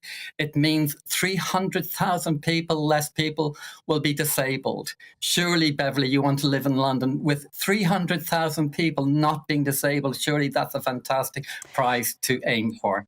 Well, 2001 to 2021, according to the ONS, there was 1 death caused directly by car emissions. And what I worry about when you talk about... Excuse me, Beverly. That's a hilarious fact. No, that's the ONS. That's the ONS fact. That is a fact. The other thing I would just say about poor lung disease... Says that 4,000 people have died prematurely every year in London. And the one person that you're referring to is that there was only one inquiry where for Deborah Kiss's daughter, where the coroner found it was definitely car pollution killed them. However, the Imperial University and the NHS say very, very clearly that particulate pollution from cars is damaging lungs and killing people in London. You know what also kills people? Poverty. We agree on that. We agree on that. Poverty kills more people than car fumes. And by introducing this ULEZ scheme so that people can't get to work, they can't drive their vans, they can't get their kids to school and then get onto the job that they want to do, that is going to put more people into poverty. That is going to kill more people from this apocryphal idea that we have polluted air, which is killing people. Beverly, you're again inventing a meme. If you really care about poverty, what you would care about every year for the last 12 years, the government has raised transport fares for Londoners going to work above inflation every year, and they've reduced it for drivers and van drivers. It's gone £120 billion went into car drivers' pockets with cuts in fuel duty.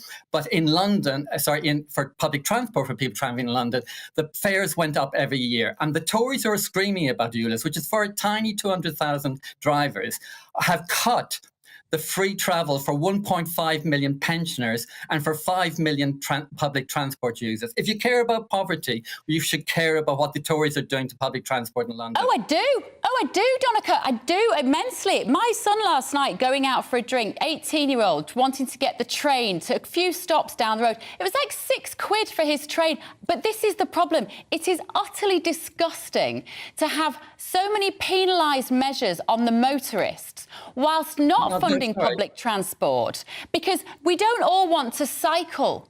My son, I don't want him to cycle to the pub in the evening and come back squiffy down the road having had a few beers. I don't want to have to get on a bicycle to get my children to netball club in the rain 4 miles down the road. The restrictions on the motorist are going to make people unwell, unfit, unhappy, mentally unwell. You're not doing any statistics that bear out facts. 95% of commuters to work in central London do not use a car.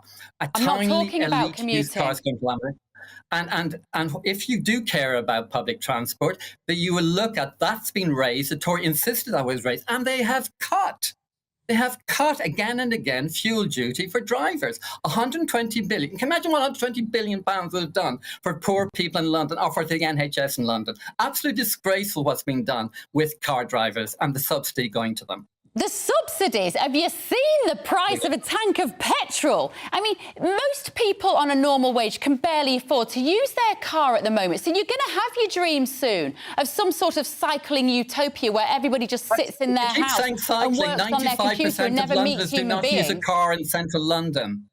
95% of Londoners do not use a car in central London to work. Why are you talking about this elite that use their SUVs to get around, but not actually the people who use public transport? Why don't you care about the 1.5 million pensioners? When did you, on this programme, talk about the 1.5 million pensioners who now have to pay to go and see their kids or take the kids to school because the Tory government abolished free transport in the mornings in London? Free transport is not necessarily what works for everybody. And I'm not just talking, there's more to life than commuting. There is more to life. And this is what worries me. Whenever we have this conversation, it's like there is sort of a lack of humanity in terms of what life looks like, because people don't just want to leave their house, go to work and come home at night like some little robots getting on and off a train or getting on and off a bus, which frankly never turn up, are overpriced and are dangerous often as well. Public transport for women.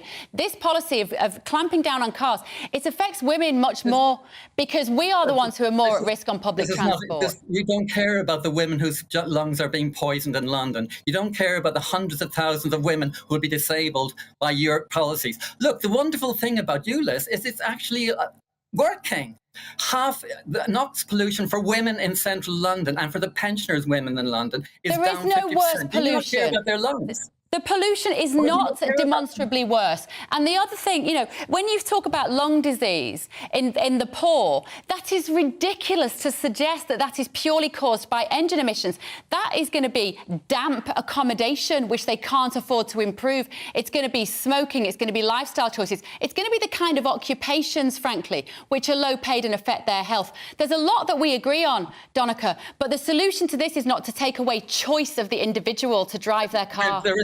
There is perfectly choice. You have a choice of either using a polluting vehicle to travel to central London or not. And the mayor, you're talking about small companies. I mean, please look at the facts. If you've got a small company or you're a sole trader, the mayor is giving you £10,000 to help you switch to vehicle. That gives you a choice. And what has happened in central London is almost a huge amount of those small companies have switched. And they now are delighted with cleaner vehicles and it's a win-win for everybody. Well, here we go. How about that we don't keep giving taxpayers money to supplement a green agenda, which is apparently we have a unanimous decision, which is the most important thing in the world, when the British public were not asked about whether we wanted to make these changes or not. You're changing the subject, Beverly. You're changing the subject. No, I'm not, because your defence is... Well, Sadiq Khan will give you money. Sadiq Khan will give you money. That is money that we are all earning.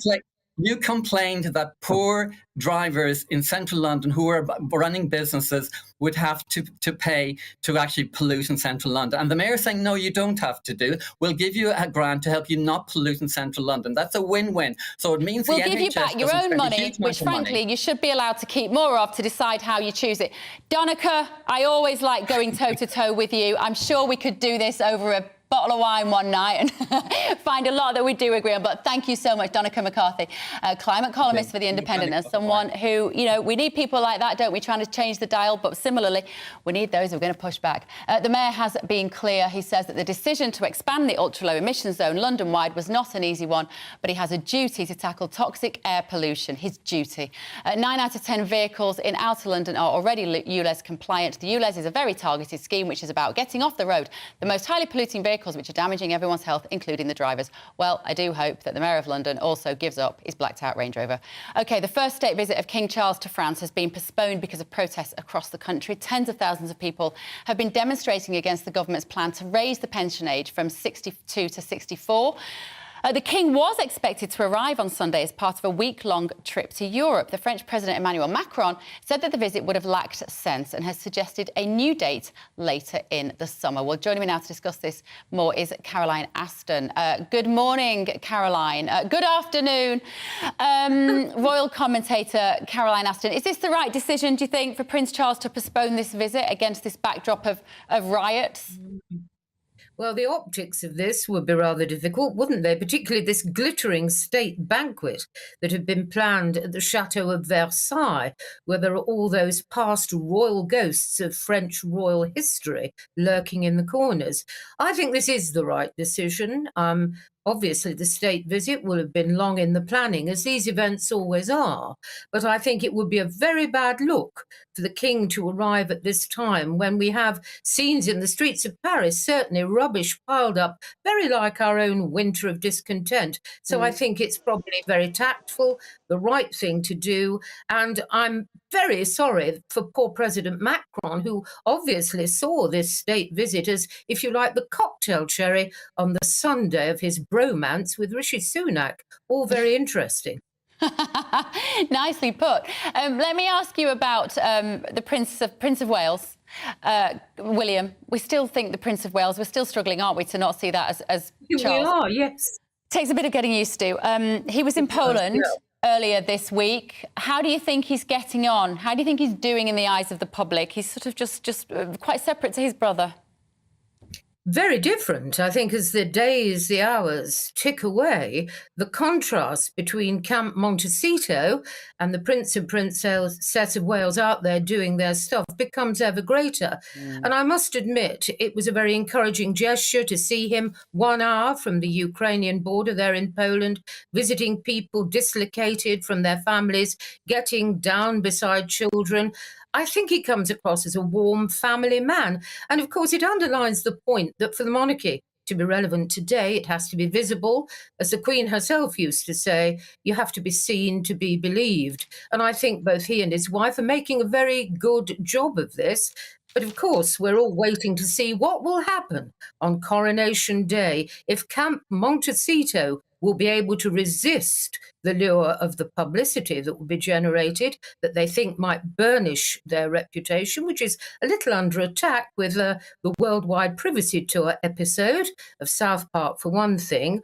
Or will they stay back? I'm moving towards the Sussexes not coming because, of course, the contrast will be great. And there are rumours that people are angry enough about some of the backwash, of course, from the books, Bev, that really there might be demonstrations in the seat. But whatever happens, you know, Bev, I think that the whole thing has already been slightly tarnished by the fact that attention has lifted from King Charles III, his coronation, something he's waited all these long years for. Already, the focus turns more towards California at times than maybe it should. Interesting times lie ahead. Let me ask you about another royal story that was in the press this week. This is The Crown, the high-budget Netflix series, very controversial. They've announced that they're going to be showing a scene with a replica of Princess Diana's crumpled car from the crash. How do you respond to that story, Caroline? It's just drama, is it not?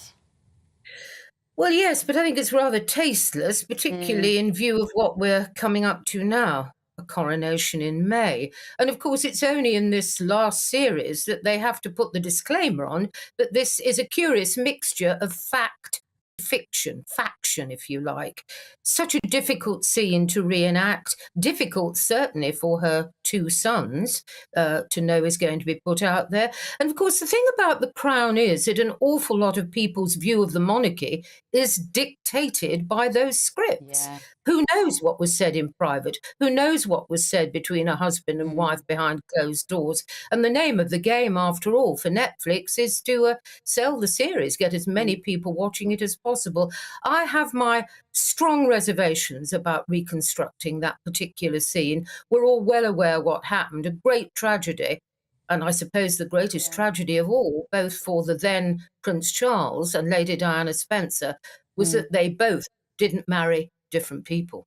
Yeah, just in a word, briefly, do you watch it as a royal commentator? Do you watch The Crown? Does it add anything to your knowledge base, which is already very deep?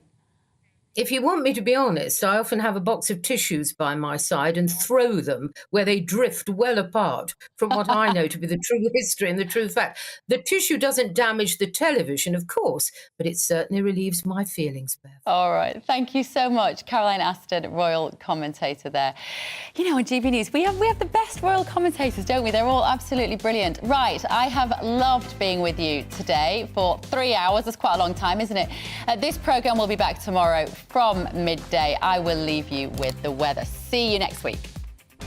Hello again. Looking ahead through the rest of the weekend, it is going to turn a little bit colder for Sunday and there will be some showery rain around, but it's in the south where things are really going to turn quite wet and windy as we go through tonight. And that's because of this area of low pressure and its associated fronts. All this is going to push towards the UK and cross southern parts as we go through this evening and overnight.